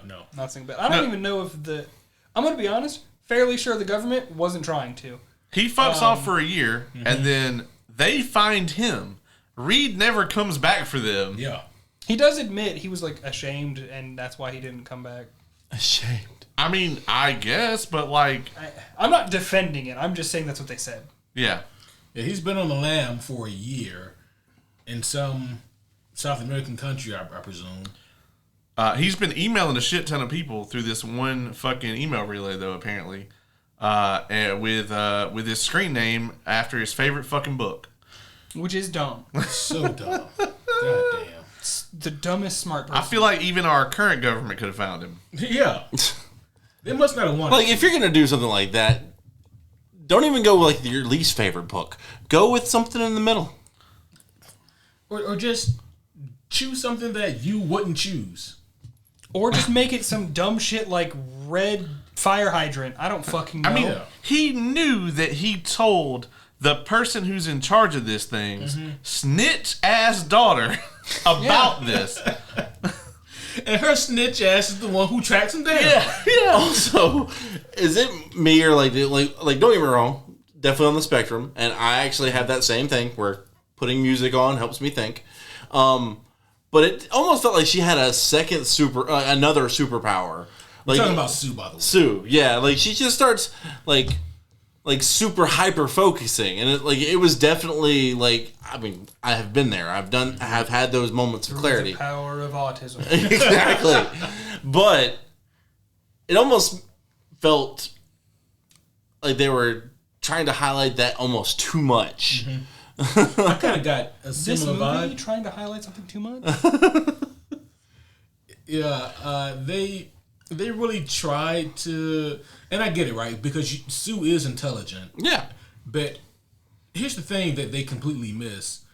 Sue is very fucking smart. Obviously, she doesn't have the same kind of genius as Reed, but she's very smart. But what she does have that Reed didn't have is emotional intelligence. Not in this movie. Which she does not have in this movie. That is a very fair point. She was a bitch.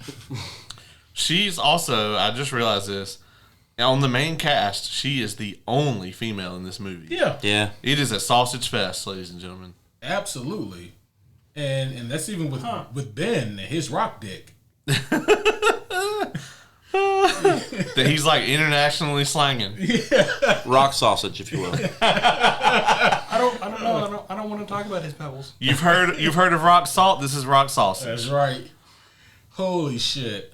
So yeah, they track down Reed, and we get like a pretty interesting 12-second fight scene with Reed and some goons. It might have been 20. It might have been. And then they're on a plane.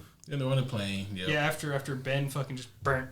Yep. Ben headbutts him, and which I still don't think should work. And the effect on that was awful. Like the actual like effect on the headbutt, you could tell that they just had him in front of a green screen. Yep. And were like, act like you get hit, and then whenever they animated the shit, it doesn't even connect. No. It's a terrible shot. Mm. Yeah. I think every time he's on screen, my eyes just start to glaze over. Who? Ben? Yeah. I mean, I actually like the design for Kaiju Ben. He looks really cool. Yeah, but just like... Yes, we knew you would hate Kaiju Ben. What do you have against Kaijus? I just don't like giant monsters. Well, guess what's going to be like the cause of your death, Oz? What? A tiny monster. I'm just curious. Is there like a reason? I mean, like a genuine reason? I always felt like giant monsters are just cheesy, easy ways out of anything. So, yeah. Is this from this resort from Power Rangers? Power Rangers, Godzilla, just its whole thing, but okay. Like I don't like giant robots either. You don't like robots. Oh, that's right. He doesn't like any size robot, to be honest. That's true, unless it's R2-D2. You know he's sentient, right? Yeah. I was gonna say you should be the most terrified of that fucking murder bot. He is a murder bot. He is a murder bot. I'm aware, but he's the only one I don't Just fucking sending souls to wherever they go, left, right, and center. Fucking Obi-Wan Kenobi was terrified to snitch on that motherfucker. He's like, no, I don't ever recall owning a droid before. Never did. I hate robots. In the back of his mind, he's like, how did Anakin's fucking murder robot find me here? And that motherfucker was powered off for I don't know how many years, and all of a sudden he sensed that motherfucker. Hey, what's up? yeah. Hey, dog. Hey. You know what? Screw fucking Jar Jar Sith. No, it's R2-D2 Sith. You know, Jar Jar Binks would have felt out of place in this movie because he would have had too much character. Oh. That segue was about as tactful as this movie is. Yeah. Hey, man, I'm just saying, this movie would have been a lot better with Jar Jar Binks in it, and I never said that before. You're saying too much. You're saying too much, What are you doing over here, bud? You look like you're tensing more and more every moment. I'm cooling. So, all right. So they get Reed back to the lab, and we're about to skip forward here because from this point the movie falls off another fucking cliff when they get Reed back to the lab because they very quickly make fucking MacGuffin Transporter 2. There are too many MacGuffins in this movie. Electric Boogaloo. And MacGuffin Transporter Quantum Don't make me Boogaloo like it more. Spaceball 2 takes the scientists over, and they very, very quickly are encountered by Hot Topic CW Doom. With his cloak. That we have no idea how he got it, and it looks like shit. I feel like they want us to think that the cloak came from tattered remains of his suit, but that's like impossible. Because it fused to his body. Yeah. Their explanation, not ours. He almost looks like, in the timeline for this, or like our timeline for this wouldn't work at all, but it almost looks like a really, really shitty Dune outfit. Yeah. Yeah. Like the new Dune outfit, which I think does look cool. This looks bad. It's like at the last moment they realize he's missing something. And then where's they this Google Dr. Doom. Fuck, he's got a cloak, dog. We gotta get him that. And so, just to paraphrase it, they find Doom. He's walking around on this planet that 1 year later, limping, not recognizable at all. That supposedly fuels him. Right, all his power apparently comes from here. They bring him back to Earth for what? An hour? Tops. He wakes up and then he's like, "Oh yeah, I'm Dr. Doom, motherfuckers!" And then he wrecks everyone. Immediately goes back into the space butthole. And then begins to enact his evil plan, which is to open up a much bigger space butthole. That's the only space butthole. That is supposedly going to convert the Earth into energy in order to question mark. Yeah. Yeah, sounds about right to me. Yeah, Also, why the fuck would scientists bring him back? Yeah. They don't even know that it's Victor. How could they know it's even Victor? He doesn't talk until he wakes up. Yeah. How the fuck does what's his name know it's Victor? He does say, "We knew you'd come back," or "I knew you'd come back." Bitch, how? Well, see, also they up until this point, and again, not enough research had been done. There was only one potential life form to be on Planet Zero, but they don't. The bitch is dead. They don't know that. The bitch is dead. No, I'm just saying they were there for 10 minutes. Yeah. I'm giving you a little. You're trying to tell us what Josh Trank was thinking. Yes. On the day. The single day where he wrote the script. Hungover as shit. Yeah. Holy shit. From chasing the fucking dragon the night before when he wrote the first 20 minutes of this movie. They bring Victor back through that goddamn portal. With zero protection around him. Zero. Well, to be honest, this entire facility had zero protection on any of the people with powers. That's true. Which, you know, actually, the first time, you can kind of forgive them because this isn't a thing that would have ever happened. But you guys had a year. A year? You know what this place does to people who were there for just a few minutes. Fucking Sue didn't even go, and she got crazy her about shit wrecked. Yeah. So like, this motherfucker's been there for a year. You don't think that you're gonna go? This motherfucker might be supercharged. He might be super crazy. He looks like an ancient necromancer. I'm sure that's just coincidental. Or he might be, like throwing off fucking radiation. Yeah. Nothing about the situation says that this is a good idea to bring him back. Nothing says that's a good idea. Man, in these reports, it clearly says they saw these giant pools of green goo. Man, that shit's gone. Yeah, where's the green goo? Where's the green goo at? And why is Victor glowing green? Yeah. Also, why the fuck did Reed, even after a year, right? Mm-hmm. If you saw something that fucking wild and that traumatic thing happened, that shit sticks in your brain a little bit, or it trauma dumps, one or the other. But it didn't seem to trauma dump for him. So why would he be like, man, it looks different for some reason? Yeah. Yeah. This whole situation doesn't make hardly any sense. And then also, like, Victor's reasoning, like, I would be willing to give this movie some sort of pass that it doesn't deserve if Victor beforehand had any notion or inkling of, I think all humanity should die. Right. But he says it like one time in passing in one of those edgy bullshit lines. Yeah, but that's just edgelord dude talking. You know? He's just like, we're a scourge on the earth. Mm-hmm. Yeah, we just destroy everything. Yeah, I'm gonna be honest. Way too much emotion. There was way too much emotion in that. Also, your face made things. There's no way that this character would ever want a Spencer's or a PacSun to close.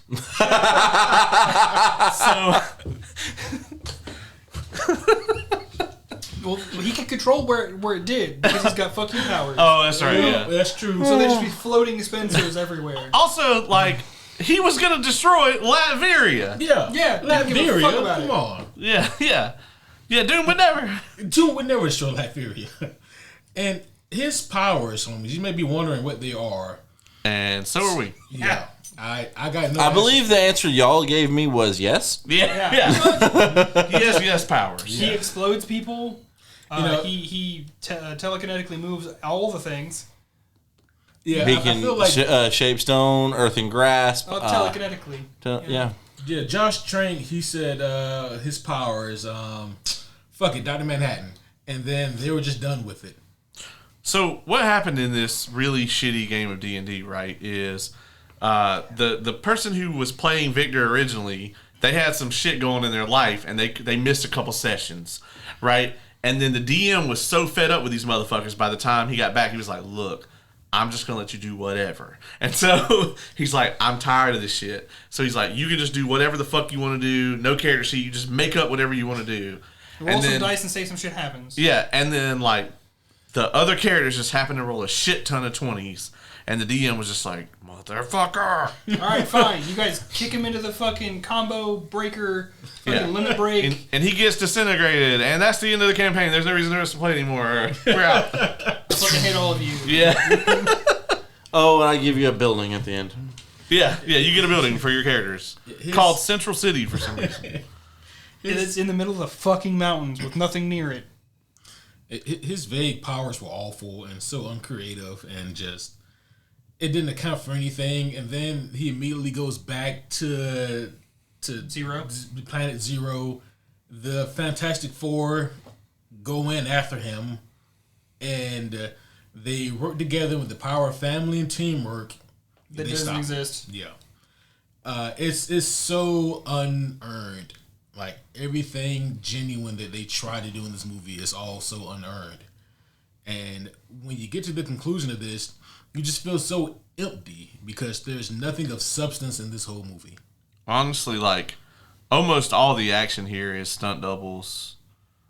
They do close-up shots of their faces so they can hashtag emote some of them. Mm-hmm. And then it's just a stunt double on a green screen, and it's really evident, and it's just a bunch of bullshit. Yeah, it's super bad. And there's no real fight, right? Like, it's... Like, Doom hits... Like, they all try to use their individual powers. Doom fucks him up with the same ability, hitting him with the little rocks. And Reed gets lucky. Yeah, Reed gets lucky, tosses him into a fucking, into a cave cliff thing. Crater. No, Crater. not crater. Chasm. Chasm.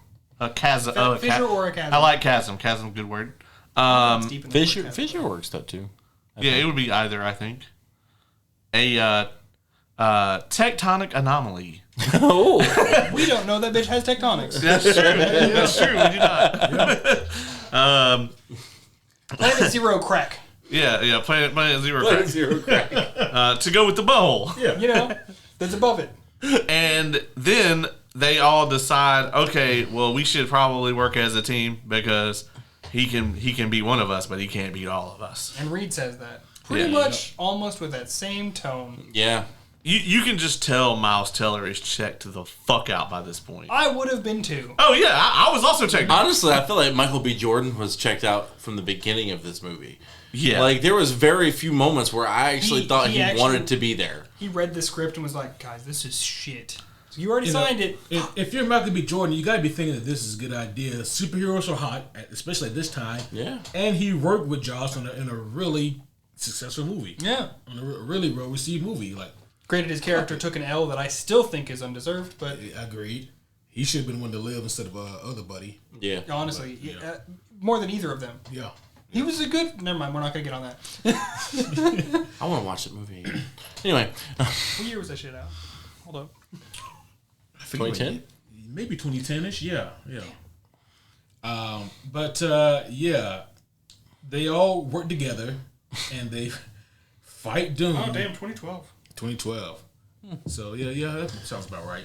They're able to knock Doom into the Sky Portal because, as Caleb said, those were required in superhero movies around this time. They were. Batman vs. Superman has one. Man of Steel has one. Avengers has one. Suicide Squad. The really shitty one. Yeah, not the Suicide Squad. Just Suicide Squad. Suicide Squad. Yep. The David Ayer. Yep. And there's some others I'm sure we're missing, but there were a lot of sky portals and sky buttholes. Yeah. There were so many in a very short period of time. Yeah. Space Butthole. Yeah. Oh, space butthole. Yeah, My space butthole. apologies. Yeah. I mean, sky is part of space. Everything is true. part of space. Yeah. Except for Space time. Butthole. Space Butthole, yeah. I mean, But this, for one reason or another, obliterates Doom. Yeah, like he gets disintegrated. Yeah. I just... Well, they made it out like the ring at the top of these pillars Made out of stones. Made out of stones was destroyed. Like he was pulling the earth into that, and it was energyifying him. It was turning all of that, the earth, into energy. And so when they dropped it on him, he passes through it. And he gets turned into energy. It kind of reminded me of when Silver Surfer blasted Dr. Doom. How he disintegrated but rematerialized. It was just the disintegrate part. Yeah, and I mean, this honestly makes no sense because this machine makes no sense because Victor makes no sense. Like, literally, there was no point unless it... there were 3 points on top of the 3 rocks. No, there was literally no point for him to bring the machine back because he could have just done that all along. He could have done it the whole time he was there. The whole time. Because it would have made a little more sense if like I needed the extra energy or some bullshit from the machine. But there was no purpose for him to ever come back. He could have just opened the space butthole.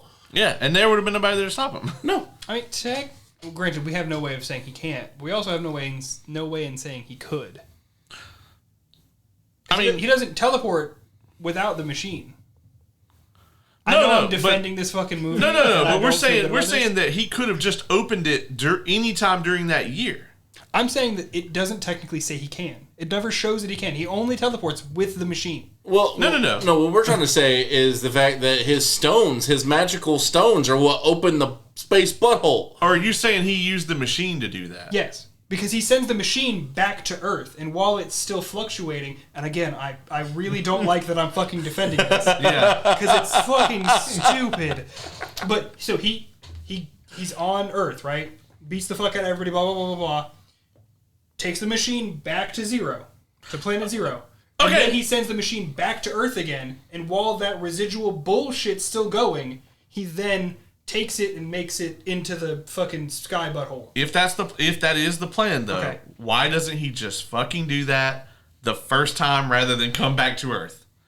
Because when they see him walk up with the cloak on, they brought the machine and they then used the machine. He could have easily done it. He could have just done it right then because they used the machine to go back to Earth. He needed a nappy. All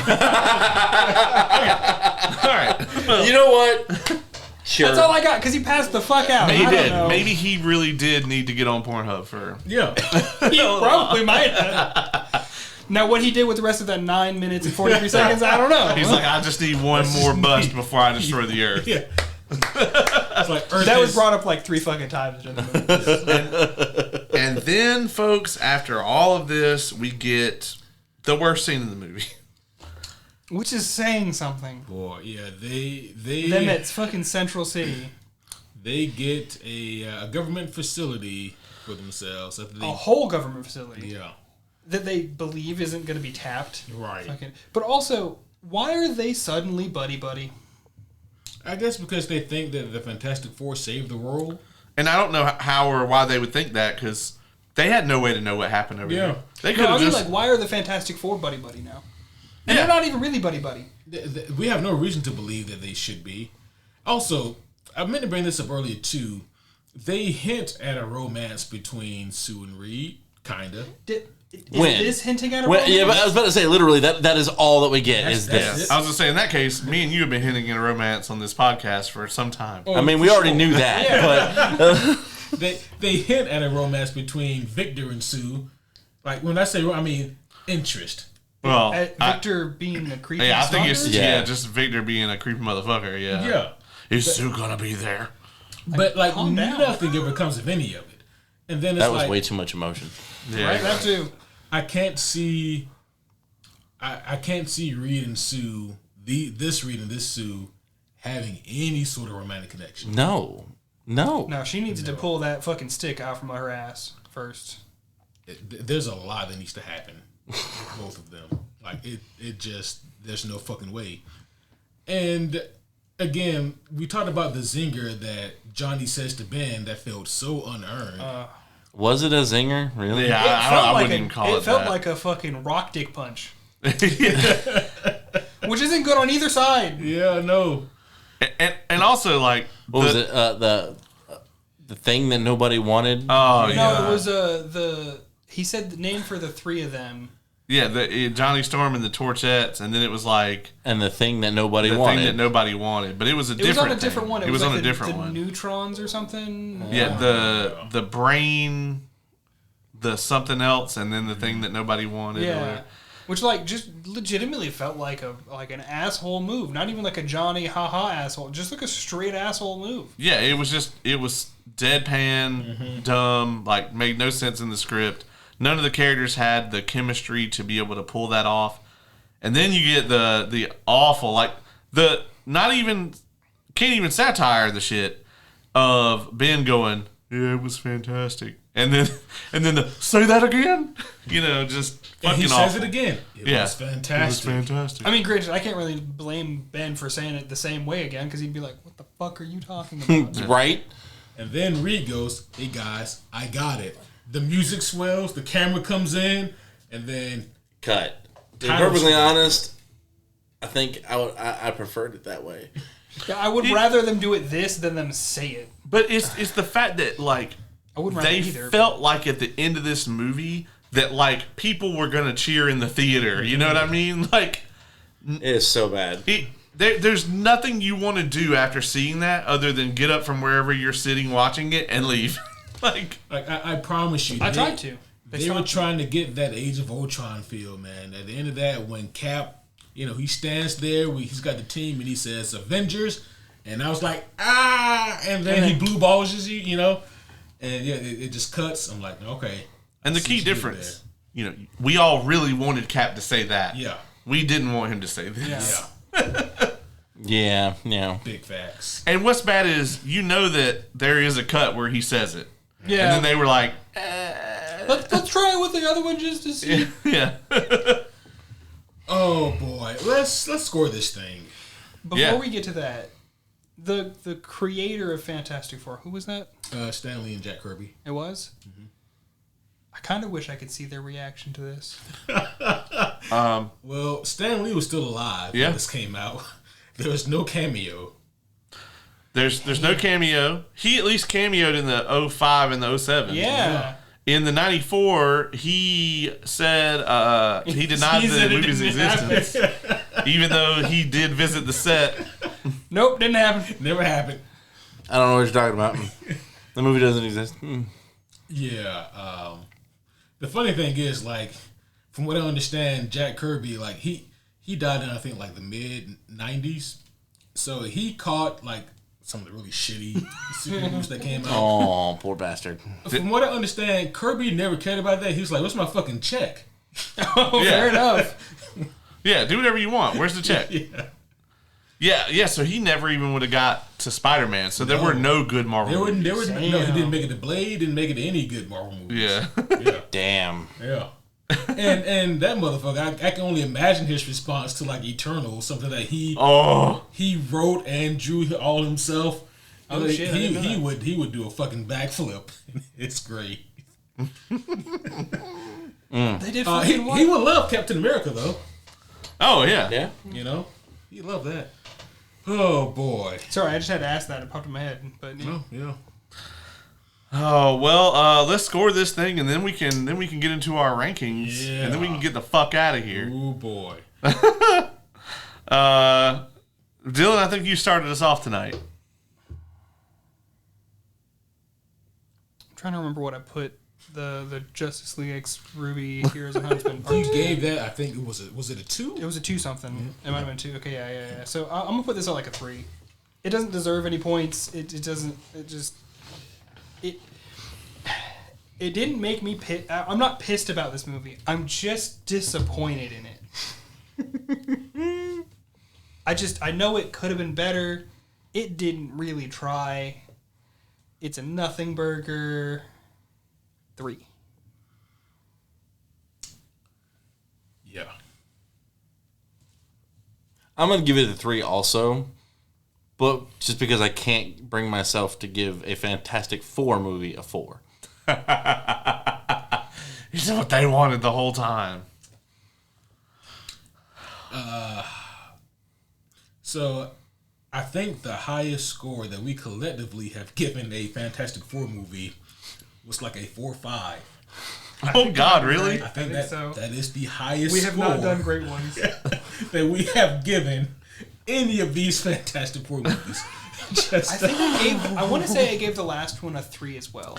To say that Marvel has a softball, for this, like, it's a layup for sure, They can trip over the finish line. Yeah. And still. Yeah, turn out a 7. Yeah, if it's a 7, it is twice as good. Is anything else? It's over twice as good. Yeah. My score. Man, look, I think that some of the visuals in this are pretty okay, especially for the time 2015. I think that the look of Ben is something that it works for this kind of grounded approach. No pun intended there. Ground Ben rock. You did. Don't. I think that the first 15 minutes of this movie, while rushed and kind of out of place, it does feel like they are leading towards something. So it kind of gives you hope that they had something cooking that could have been pretty decent. The cast has potential to be something really strong here, but the script and the direction just really let them down. There's no team unity here. I think this movie has the least team cohesion, the least team unity, the least believability that they get along, or friends, or any kind of family. I don't believe any of that. I think that this is also probably the worst this is the worst Doctor Doom live action that we've gotten so far. This movie is a bunch of flat, failed ideas that just don't go anywhere. I can't give this thing anything other than I'm going to go with the messaging. I also give it a 3. I think that the few things it does positive is enough to get it that 3, but I can't give it a point above that. If it just had some form of consistency, it could probably have gotten a slightly, like some points after that 3. Yeah. I just... By the way, homies, this is out of 10, not 5. Yeah. Yeah, out of 10. I gotta really agree with the room here. I mean, this movie, it's like it tries to be 4 different movies. Yeah. Ironically. I got a second one. Peace of my world. I'm actually less upset about that one than the first one. It's like it tried to be shitty Stranger Things. Then it tried to be shitty Interstellar. Then it tried to be shitty the Fantastic Four movie that came before it. And then at the end, I don't know what the fuck they were trying to do. So, and I guess we'll also throw in some like Tales from the Crypt or something there for a little bit. Yeah, some kind of body horror. Some Cronenberg going on. Maybe it's Black Mirror.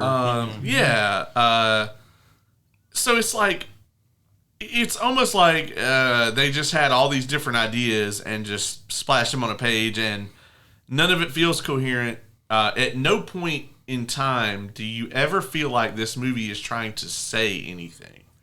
Like, there's no substance to it. I mean, even the other 3 movies here, they at least all were trying to, like, pitch this kind of like, oh, we're stronger as a family, or even like your family is like who you choose or whatever, or like some cliche. Even if it's cliche bullshit, they at least had it in the movie. This movie isn't trying to say anything. It's not trying to say anything about its characters. It fucks up Doctor Doom somehow worse than all the other attempts. The only things that I really like here is the portrayal of Reed. I won't say the characterization because that shit's not there. And I guess, like, whoever cast these people, like, for the most part, like, they picked good actors to come out and act out this terrible script. It had to be the script. I gave... I have judged a lot of things along the lines of the last season of Umbrella Academy, which I gave a 3.5. Yeah, this is about like that. So I'm going to go with the rest of you guys and give it a 3. Wow. How often do all four I don't people... think... is that the first time? I think that's the first time that 4 people have given the same score. Yeah. I feel like it's happened once before. It doesn't. It's not unique enough to deserve me giving it lower. Yeah. That's the thing. No, Ben Grimm is the thing. Like, say what you want about fucking Dune 84, right? but Dune 84, you could tell that they had a vision. I hate it, but they had one and they stuck to it. You mean, yeah. Yeah. Now that vision may have been from crack, but Hey, listen, 1990 Captain America had a vision. yeah, Grand Theft Auto. And size altering Captain America. Yeah, Depending on which shirt he's wearing. yeah. And fake ears. There were a lot of visions in that movie. All right, Vision, folks. Vision is in another movie. Yeah, no. Hey, I got mine. And a TV show, and soon to be another TV show. Oh, is it another one? Yeah, Vision Quest. Boy, now the fun part, homies. We are going to rank them shits. So we're going to rank each of the members of Fantastic Four, Doctor Doom, and the films overall for all of the existing Fantastic Four movies, starting with Mr. Fantastic, Reed Richards. What do we think here for number 1? So we're gonna go like top one for all 4 of us, second one for all 4 of us. I Like think we just can consensus. Well, not like that. I meant like all 4 of us do the Reed Richards. All 4 of us do Storm. Okay. Yeah. So, yeah, sure, I'll go first on that one. Oddly enough, Fan4stic's Reed Richards is probably my favorite. Yeah. Because he's competent, he is intelligent, and he actually seems like he knows how to actually solve a problem and is effective. Granted, that's not saying that it's a high bar. Yeah, but it does put him ahead of the MCU Reed Richards that we have currently as well. The John Krasinski one. Oh, that's fair. Who also sucked. Would this Reed Richards tell the weakness of his allies to some rando? Nope. No. So my number 2 actually falls on the middle 2 movies, because I kind of lumped them together. Because it's the same guy portraying the exact same character. No character growth whatsoever. I think he does slightly better in 2 than he does 1. But, I mean, ultimately, they blend together to me, so it doesn't really matter. And then, of course, my number 3 would be 94, who was a fucking sociopath and a child groomer. We should check on that guy, see what he's doing. Yes. I'll go next. Sure. Yeah. A lot of it's going to be very similar to what he said. My favorite one is definitely this one, because he's not useless, per se. Like, he seems actually smart. It's kind of all I can say about it. Like, that's the 2 step-ups. My number 2, though, is the 94 one. Partly because he is... I'm not saying he does good. He's more useful. Oh? He is a sociopath, probably a serial killer. He was interesting for the wrong reasons. Yeah. It's like, I want to know more, but I'm scared to know more. He definitely enjoyed watching Doom fall at the end of that movie. Yeah. Way too much. And he was a child groomer, which is very bad. He's like, now that you're gone, Victor, there's no one to stand in my way. Dude, there wasn't anyone in the way before. I wasn't in your way!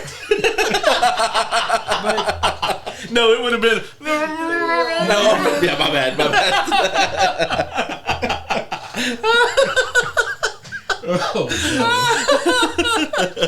And I wish I would have thought of clumping the other 2 movies together. I didn't. It's such a hard choice. I did pick the 05 one over the second one, but it's really by like me. They're like right next to each other. Yeah, like, honestly, the majority of my list is done that way because they feel the same to me. All of them. I mean, the second one's more forgettable. That is true. I have a pretty similar list here. I have Fan4stic and then the 94. Interesting. And then I have Silver Surfer and then the 2005.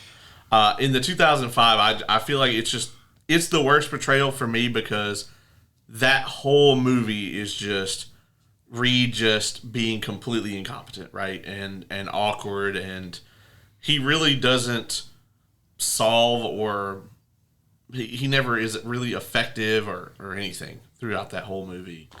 And I just thought that was the worst of the portrayals. I'm not really even sure he does much more in the 07 one.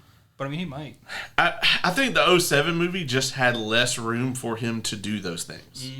Like, he just has less screen time. Because Silver Surfer had to beat them all up. Yeah. Out of curiosity, since you did pick the same number 2 slot as me, what was your reasoning for picking that one? Is it because he's slightly less incompetent? It's kind of because, at least in the 94 one, and the 94 one is the only one that even remotely touches on the relationship between Reed and Victor. It's the only one where that shit is with the even kind of believable, and the only one where there's even a reason truly for there to be any personal animosity between them. Yeah. Like, it's like this idea that the two of them as a team would be unstoppable, but as villains, like, that hate, like as antagonists to each other, they're oppositions. They're awful, right? Like, it's the worst thing ever, and that is at least something. Whereas in the 05 and 07, fucking Victor just hates them for no goddamn reason, and then in the Fan4stic, what the fuck? Like, to be fair, that same Victor is also the one who hates Jimmy. yeah. I mean, I don't think he hates Jimmy. He just knows he needed to try and take him out when he wasn't looking. I don't know that Victor knows who the fuck Jimmy is. Like, he knows who he is now. He said his name. now. He said his name. He did say his name. Yeah. So he knew who he was. Yeah, he just didn't know that he was fucking around and finding out. That's fair. Maybe some quick. Yeah, the best Reed Richards for me is from the 2015. Second, I would actually say 07, Rise of Silver Surfer, closely followed by the 05, and way down there is the 94 Reed. Reason that I gave the 07 and 05 that second and third slot, this is the only Reed that has any kind of heart. Mm-hmm. And he's also the only one that looks like Reed Richards. You don't think Miles looks like Reed? No. All right. His head's not elongated enough. It's got to be more and less. Yeah. Okay. Can't have a round head. Can't have a round head. Well, Pedro Pascal's fucked. Oh, I said that from the beginning. Oh, okay, yeah, you did. Well, at least this one might actually have way more heart than any of the other ones. We're gonna hope so, because he ain't got no lines according to that trailer. Yeah, I mean, it's hard to look at it and go, well, fucking Pedro Pascal's a tremendous actor, so it's gonna be good. Fucking like they got Miles fucking Teller. Like, if you've seen Top Gun Maverick, you know that this dude is a fucking A-lister. He's incredible, and really pretty much any of his other work. But holy shit, I mean, I'm blanking on any of his other work. Whiplash, War Dogs. Oh shit. yeah, Great movies. Sue Storm. Should we reverse engineer it? yeah. You go first. Yeah. All right, boy, I should have thought about this more. You were the one that offered. I did. Then I realized what I did. Thought about it about 4 times the amount you did. Okay, you don't get one for that. The best Sue Storm. This is really fucking hard because I don't like any of them. Yeah, I'll show you my ranking. It'll make it easier for you. You want to see mine? Yeah. Yeah. No. Oh, I also put a new one. Caleb, you got the right idea, man. But wow, shit. This is the hardest, I think, of all of them. Yeah. I just forced myself to write numbers down. I mean, I guess Kate Mara is the best actress out of all of them. She is by far. Yeah. That is the most accurate, the closest to accurate of her powers. I'm going to put her first. In this case, 2 and 3 are going to be tied evenly with Jessica Alba. And then whatever the fuck they had going on for the 94 Sue. I worry for that actress. I think that this goes along with, like, obviously there's the clear influence. The reason this one was the most difficult is because from 94 to 2015 in general, the portrayal of women in films, especially in like these types of films, was greatly changed, right? Where, you know, in I'd say the 90s and 2000s, they're like, oh, a superhero movie is for like a fucking sweaty nerd, you know, with the pocket protector and the fucking big ass glasses and, you know, and yeah, I mean, obviously, because it's based on comic books, which also had similar portrayals in a lot of cases. You know, that the assumption from Hollywood is that they're just there to be eye candy and that's it. Obviously, damsels in distress. That has changed over time, and so it's not surprising that we, over the years, got a better and better portrayal. Like obviously in the '94 version, Sue Storm's only reason for being there is to knit their fucking outfits, which is like so fucking insulting. Honestly, like I jokingly said, fuck all of them. Like they're all like a 4. They're all 4. But I do have to say that the 2015 is the best one. Kate Mara is the best actress. They actually surprisingly never try to make her out like she is there for eye candy in this, and I do lightly applaud them for that. The other 3 though, the Jessica Alba and the 1994, Jessica Alba is hotter than the 94 one. I'm not giving that to her though. That they're all at the bottom together, like no dice. I think I'm next. Yep. Yeah. If I originally wrote no and said the new one as my pick, I still think that's probably true. It's gotta be. I mean, if they somehow make it worse. Oh my goodness. But I do agree that this one, the 2015 one, you guys have said her name a few times. I'm bad with names. Yeah, she is the best so far. They as you said, didn't try to turn into eye candy. She did have, based on what you've told me, the closest to her power set. I did eventually put numbers for the other ones. I put 05 in the second slot because she's at least less of an absolute bitch in that one, which is saying something. Yeah. Because she's still a mega bitch. I was gonna say, I think that's the bitchiest one, to be honest. I thought in 07 she was worse with the whole wedding shit. Oh yeah. She was a bridezilla. Yeah, a little bit. I specifically remember yelling at her more, at the screen more with that one. I was just like, would you just fucking stop? And then like I said, the 94 one, I want to go back in time and be like, are you okay? Blink twice if he's doing anything. Like just. I mean, I kind of feel like all of our lists are with Sue is kind of similar. Just no across the board. But and again, like I think 2015, that's my number 1. Such a low bar. Even though she's a snitch. Yeah. Honestly, like I feel like every portrayal of Sue is either she's a bitch, snitch, or eye candy. Yeah. And I'm just or a damsel in distress or a groomed person who is manipulated. It's the bitch, the snitch, and the stitch. God damn it.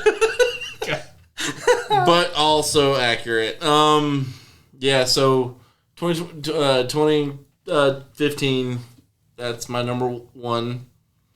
Right? It's so bad. 05 and 07, I'm lumping together. Is number 2, and of course, for my number 3 is 94. Like, there's very little that 94 could do to actually make me kind of be okay with any of it. Yeah. Well, you can go ahead and kick us off on Johnny Storm. Johnny Storm. Well, I think it's kind of evident on who my number 1 for that is, and that is mostly 2005. Huh? I said the 94 one. No. not butt laser Johnny, okay? Not butt laser Johnny. No, but it's definitely Chris Evans in 2025. He's definitely my number one. Not 2025, 2005. Jesus. He could make an appearance. He might. Yeah, he was in the 2020. He's in the 2024. Yeah. And then of course, like I kind of lumped him, the 2007 together because I for real those movies blend together to me. they are connected. Yeah. And then I go with Michael B. Jordan as my number 2 ish. I felt like I love Michael B. Jordan. Everything he's been in, I've enjoyed. Until now. What the fuck was this? Like I kind of felt like he was done the moment he got on screen. Like the whole, it was just bad. And he's the only person who had worked with the director before. Yeah, and I was like, he's like, motherfucker, what is this? Yeah. Just started doing crack since the last movie. And then, of course, last is definitely, Butt Laser Johnny. Butt Laser Johnny. They should have sold that as a toy. No, they should not. But that is my list. Mom, Dad, can I have Butt Laser Johnny? Look, man, it was the 90s, okay? They sold Sprite by having Sting busting your house and beat the shit out of your children. True. That's true. I'm not saying it wouldn't happen. I'm saying it shouldn't happen. Oh, those are two different things. Okay. Homies, Well, if you're confused, in the 94 movie, there's a scene at the very end where when Johnny finally flames on and he chases a laser from Latveria that's trying to destroy, I think, is New York. yeah, Maybe. Like that. He gets in front Beats of the it. laser. He beats the laser, and we think he's gonna do some cool shit. It hits him right in the asshole. And just rolls him over He for blocks like it with his 5 ass. minutes. You really think it's gonna be something interesting, and then it's interesting. Also, it's like a PlayStation 1 graphics jelly storm and laser. It is. I wouldn't even go PlayStation 1. I'd go almost Atari, dog. Like, it's rough. Oh, it's at least 3-dimensional. Yeah. I was saying like PlayStation. I'd say PlayStation 1 because there was that Spider-Man game. Yeah. Yeah. The Spider-Man Played the game. shit out of that game actually. I forget which Spider-Man game it was. Is that Web of Shadows? I think that was. No. That was PS2. I think it might just be like The Amazing Spider-Man. yeah. Oh, okay. Yeah. Where the end boss is Carnage. Yep. Good game. What you got, Dilly? I actually had a mild bit of issue picking with this at first. Like, my gut instinct was definitely 05 as my number one. Mm-hmm. And then I almost went back over to 2015 for my number one. And it's... Part of it's probably because I've never experienced the Fantastic Four outside of video media. Right. So, like, I don't really know the proper Johnny, you know? And I was like, I mean... I don't hate him in this per se. I think his character has some good reactions to stuff. So, like, now granted, if that is the character or not, I don't really know. Because, like, for instance, he's the only one that was like, hey, guys, let's not go down the fucking cliff. And I kind of feel like Johnny might not do that. Yeah, like, I was actually kind of... Like, don't get me wrong.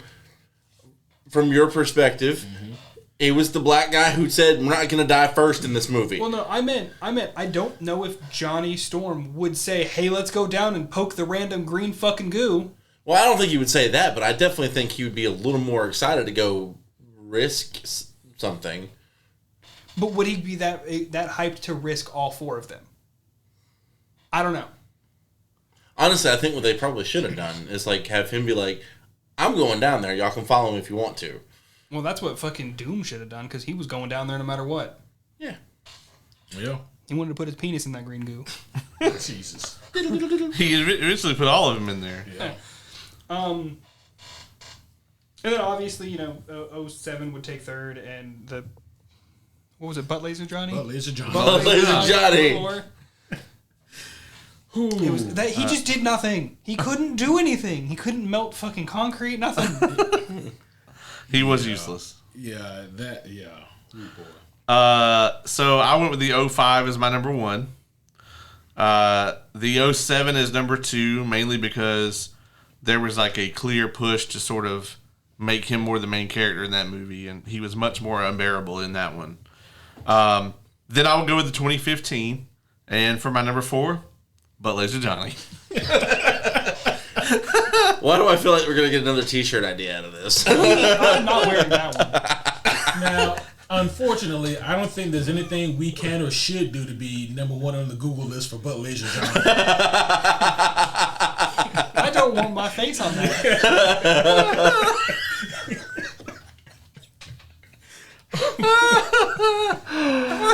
Oh, God. It's so catchy, though. Yeah, he caught it right in the anus. That's the problem.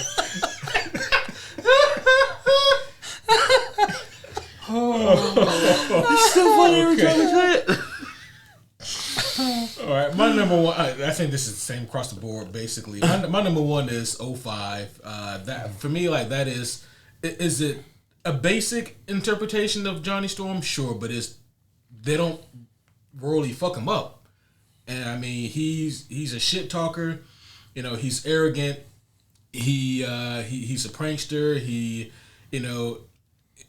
His friendship with Ben, I think, is actually really well portrayed.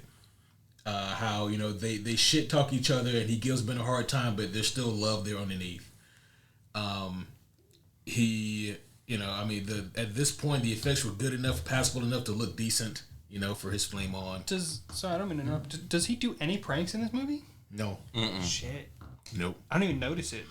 Nope. No pranks. And also 05 Johnny Storm gets hoes, which is another quintessential part of Johnny. He's a womanizer. Yeah. There's a difference between being a womanizer and getting hoes. Yeah. Notice he didn't say that Johnny wasn't. He just treated said there was a difference. Maria Menounos to a great time. He did. Yeah. And she was happy. Yeah, she was happy. Yeah. I mean.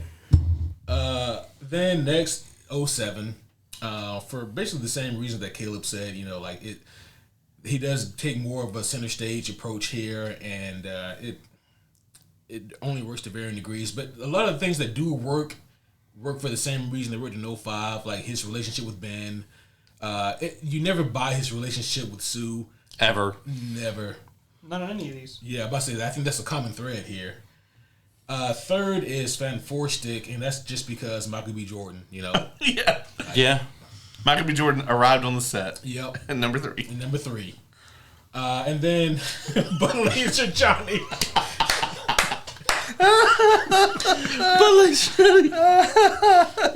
Every time we say it, we get closer and closer to showing up on that search list.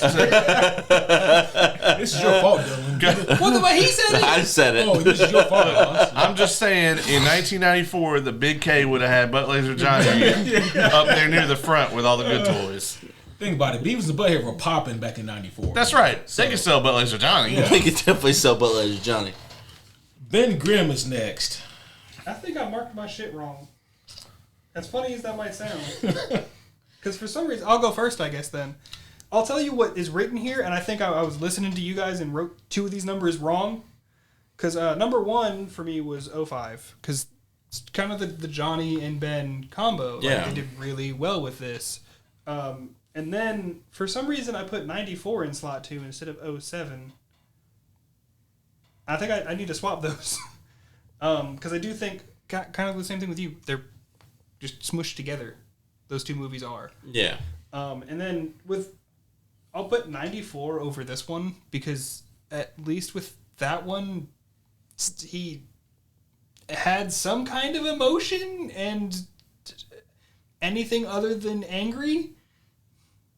Like, he's the Thing, not the Hulk. Yeah. I'm with you on that. He's the Sulk in the 2015. Sulk, Yeah, like...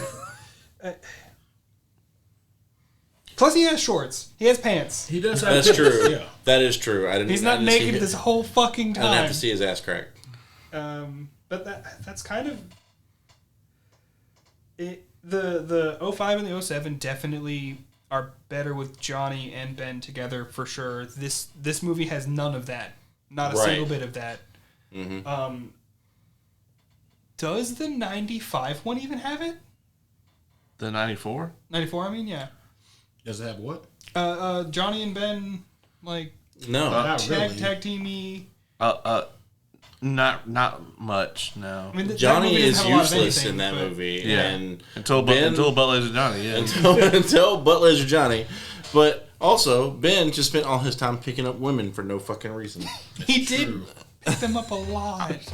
I actually, man, I have the 94 as my number one Ben Grimm. Interesting.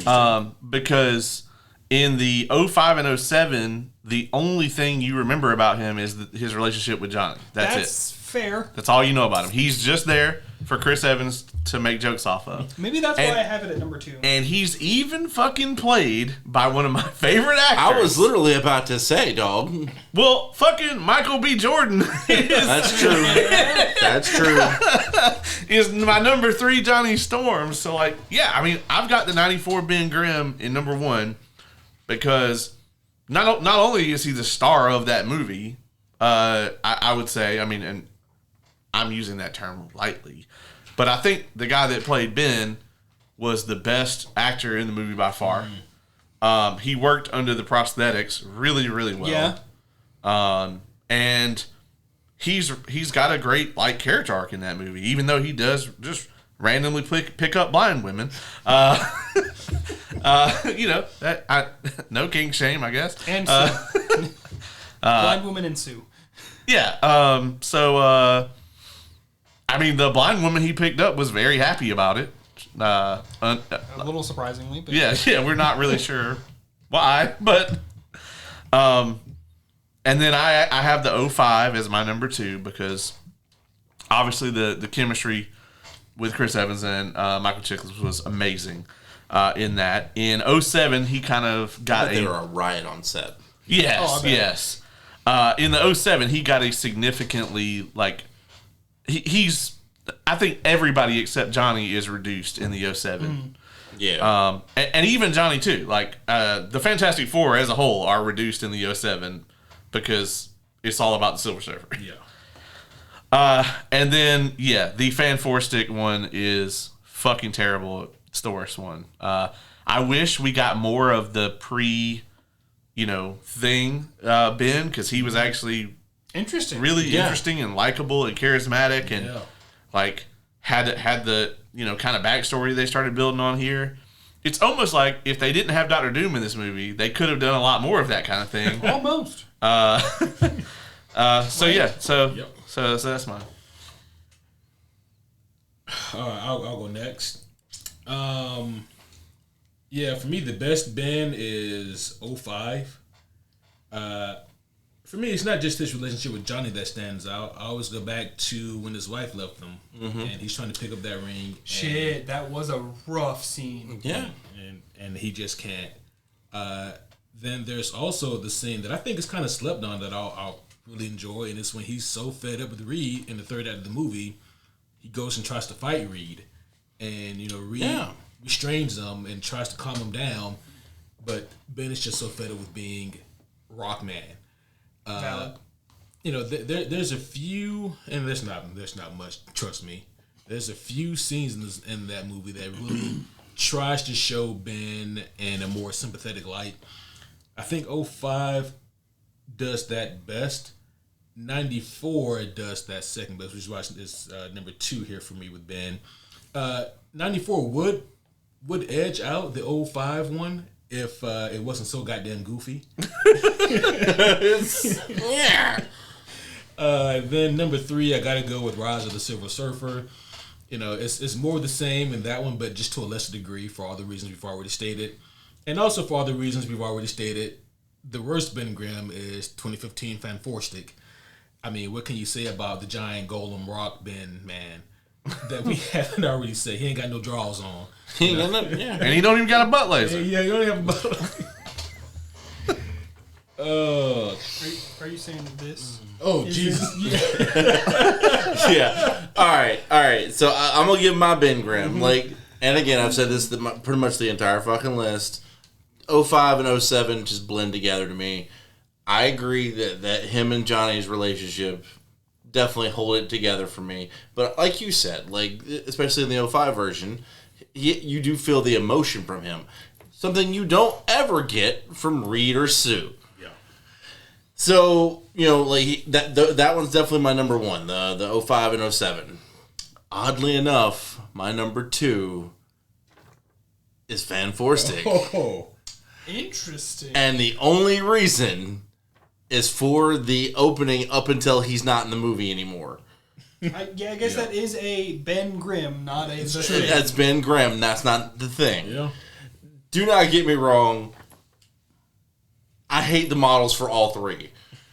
I just think he looks derpy as fuck in all of them. Mm-hmm. Either he looks like a rock golem monster or something that, crawled out of, the thing's ass. He is a rock golem monster. He's just not that weird half moon face one that I showed in the chat. Yeah, there's been some. Oh yeah, that was. Yeah, there's been some crazy comic drawings of him. Yeah. But yeah, so oddly enough, Fan4stic got my number 2, and then my last is definitely a real long time ago. A real long time ago in 1994. So I guess am I jumping into Doom or? Let me cut to the chase on Doom here. Does anybody else have anything other than Doom was the best in 94 and got progressively worse every time after that? Does anybody have anything else? It is in order. It is 1, 2, 3, 4. Yeah, exactly. Yeah. 100%. Okay, I'll save us all a bunch of fucking time. Yeah, just go ahead. Yeah. Fucking look at me. The best. And then it slid like this. So much worse. It was so bad. Because, in the 05, he's Elon Musk, even though that wasn't a thing yet. And then in 07, he's just that but shittier and less of it, right? Mm-hmm. And then the Fan4stic is just absolutely fucking garbage. Garbage. Yeah. Like CW Reject, as you put it, when Greendale got Green Day to play. So to explain the joke for Dylan and also all the homies out there, the dean of the school is running around telling them that for this, is it the anniversary of the school? No, something? it's literally an Earth Day. Earth Day, an actual Green Day. He tells them they got Green Day for the thing, and and everybody's really hyped about it. There's everybody shows up or whatever, and when they get there, it's this fucking Celtic band, and it's green, DAYE. Oh, no. and a bunch of old white dudes in kilts or whatever show up. Yeah. What is this for? What? In Community. In the Community. Okay. Yeah. Jesus. But it's and everybody, true. and they're like, "Who the fuck are you?" And they're like, "We're Green Day." Well, we have the movie overall. This will get interesting. Yes. I think Oz should go first. I will go first. I'm okay with going first. So my number 1 is obviously 2005. It's got my favorite Johnny, my favorite Ben. I guess technically the overall favorite story. Followed closely by 07. And again, my whole list has been, I lumped those 2 together. Even though I can definitely think it's a little more unbearable in 07. Mm-hmm. This is where it's going to get controversial for a lot of y'all. My number 3 is Fan4stic. I mean, you've been wrong before. It's not. No. So here's my thing. At least, so I'm a very emotional individual. I like my feelings. Okay. This movie did not make me feel horrible about myself after watching it. 1994 made me feel uneasy. Let me ask you this. Which one made you laugh more? The reviews afterwards. The 2015 doesn't make me feel anything, and that's the problem. Yeah, see, I'm okay with not feeling anything versus feeling bad. And so that is my order. And y'all can hate me all you want. I don't care. I feel this way, and I'm okay with it. You're going outwards in for this one again? Yeah. Yeah. Interestingly enough, I think my number 1 pick for this, and tell me if I'm justifying this incorrectly, is going to be 94. Specifically because, and if this doesn't allow it, then it would change the rating. I already have my secondary. Specifically because of the way that I watched it. Superhero homie rule number 10. Specifically because I watched it with you guys and just died laughing on that fucking couch watching it. Put it above the 05 one for me. Now, if that were not to be able to be factored in the movie ranking, I would put 05 in front of it. But then it would go over 07 because 07 just made me mad. And Fan4stic is the last. Yeah. But I fucking... We quote it all the fucking time now. We do. Way more than the 05 one I do. So it has left a... But Laser Johnny. That was the new invention. It has left a much more positive impact on my life, oddly enough, than any of the other 3 movies. So, I feel like I need to defend myself a little bit more. Oh, really? No, you said fuck them. No, I didn't say fuck them. I said I didn't care. What I'm trying to say. What?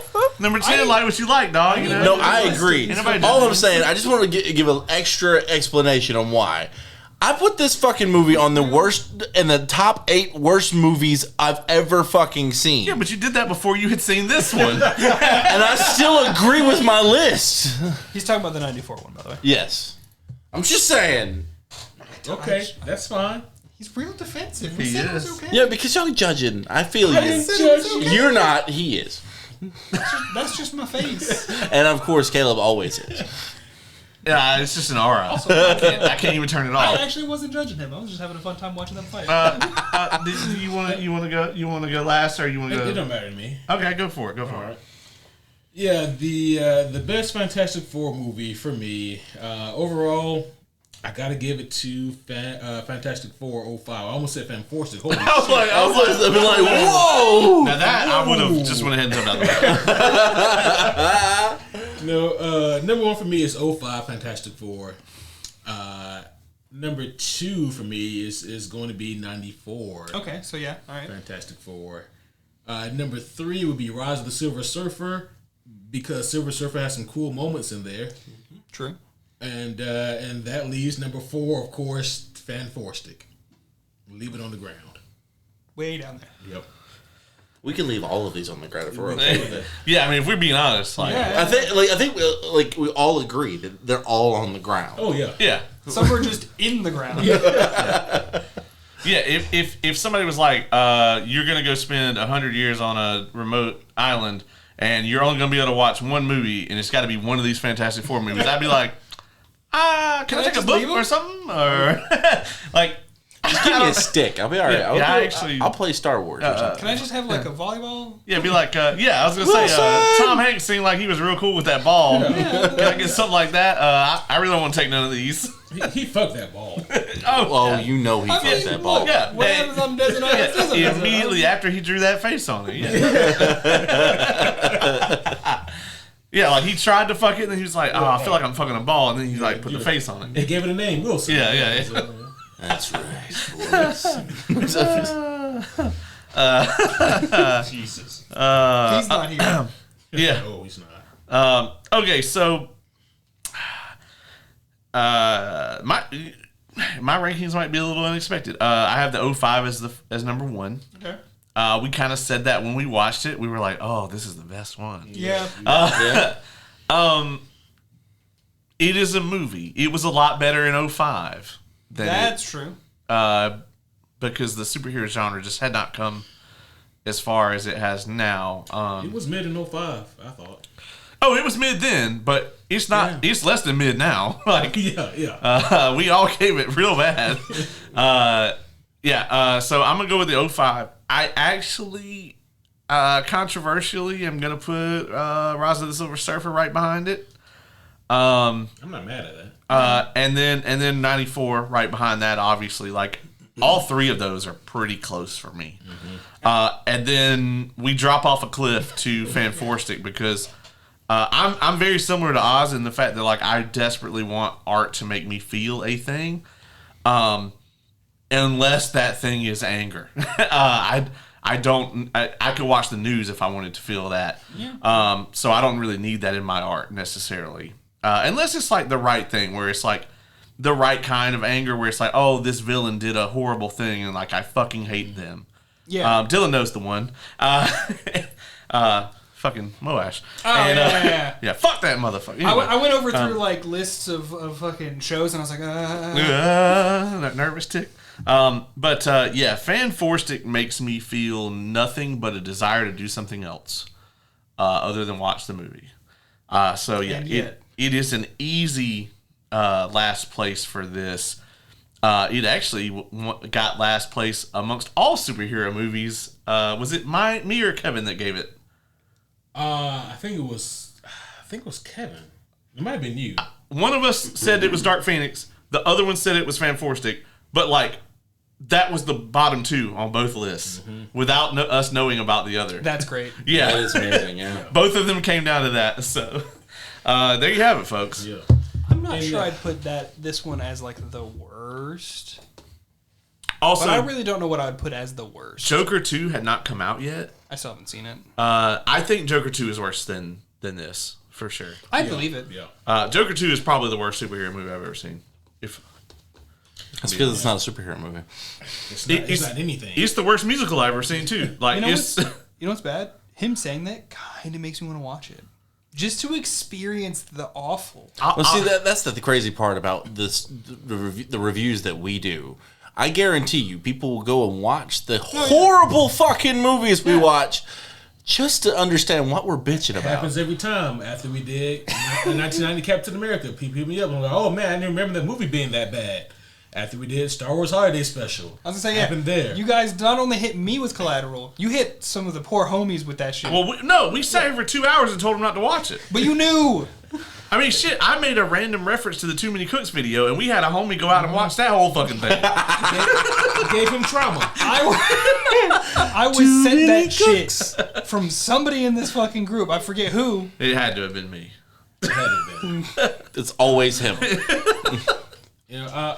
It might have actually been Scruggs. Oh, yeah, that's possible, too. Yeah. I'll say this in closing, guys, and that is, like, when it comes to these Fantastic Four movies, if you're, like, stuck in some layer of hell and Satan offers you to watch one, here's what you need to keep in mind. If you are stuck by yourself, watch the 05. If you are with a group of people, I would choose 94. Yes. 100%. Because alone, 94 is not going to be nearly as fun. No. I mean, the documentary also makes 94 a lot better. Because the documentary is pretty good. And so if you watch the documentary, you then are going to want to watch the movie and see what the fuck they were talking about. Then you're going to go, oh. So slight omission then. If you were alone, 05. If you have to watch it with friends, make Caleb watch it with you because he's going to have a lot of good info. Yeah, about 42 times during the movie, I'm going to be like, well, actually, during this scene, it's about like watching Lord of the Rings with me. Yeah, but I feel like I missed less this way than if I were to watch Lord of the Rings with you. Oh, no. You will not have any questions if you after watching Lord of the Rings with me. No, like, I missed seeing less. Oh, okay, yeah. Because, like, yeah, you can talk. I can't understand Doom anyway. Yeah. No, Lord of the Rings, I'll pause it and be like, okay. In this scene... Yeah, he's like, nope. Yeah. This correlates to page 234, the To this day, where... I've never watched it with him, and that's the reason why. I kind of want to more now. Okay. I'll have to check a whole fucking day out. Yeah, anytime that you just have a spare 14 hours or so, you let me know, and we'll do the thing. I'm not sure I've had a spare 14 hours in 20 years. Speaking of having a spare 14 hours, we're going to wrap this podcast up. Yeah. Oh, shit. It's almost 3 hours long. Yes. Yeah. We're almost double the movie's runtime.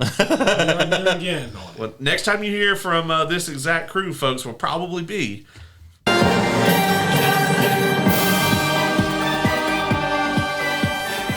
But I mean, nobody has to work First tomorrow, steps. right? I have to work. I have to work tomorrow. These two had to work at like fucking less than like 10 hours probably. Less, yes. So with that being said, we're gonna go ahead and wrap this bitch up. Yeah.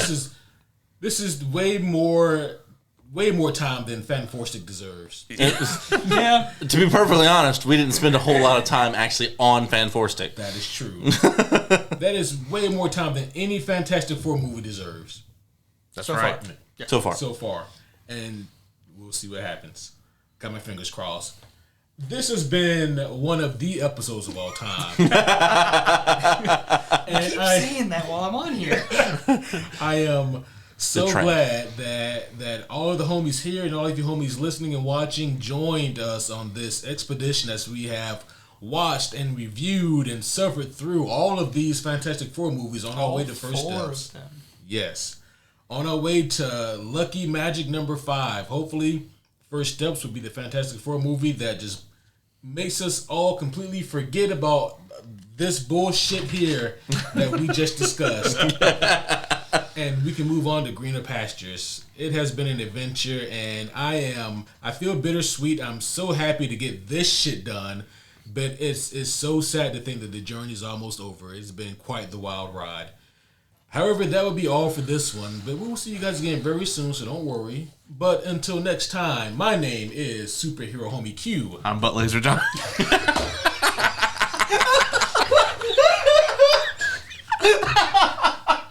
I knew I was going to break all of it.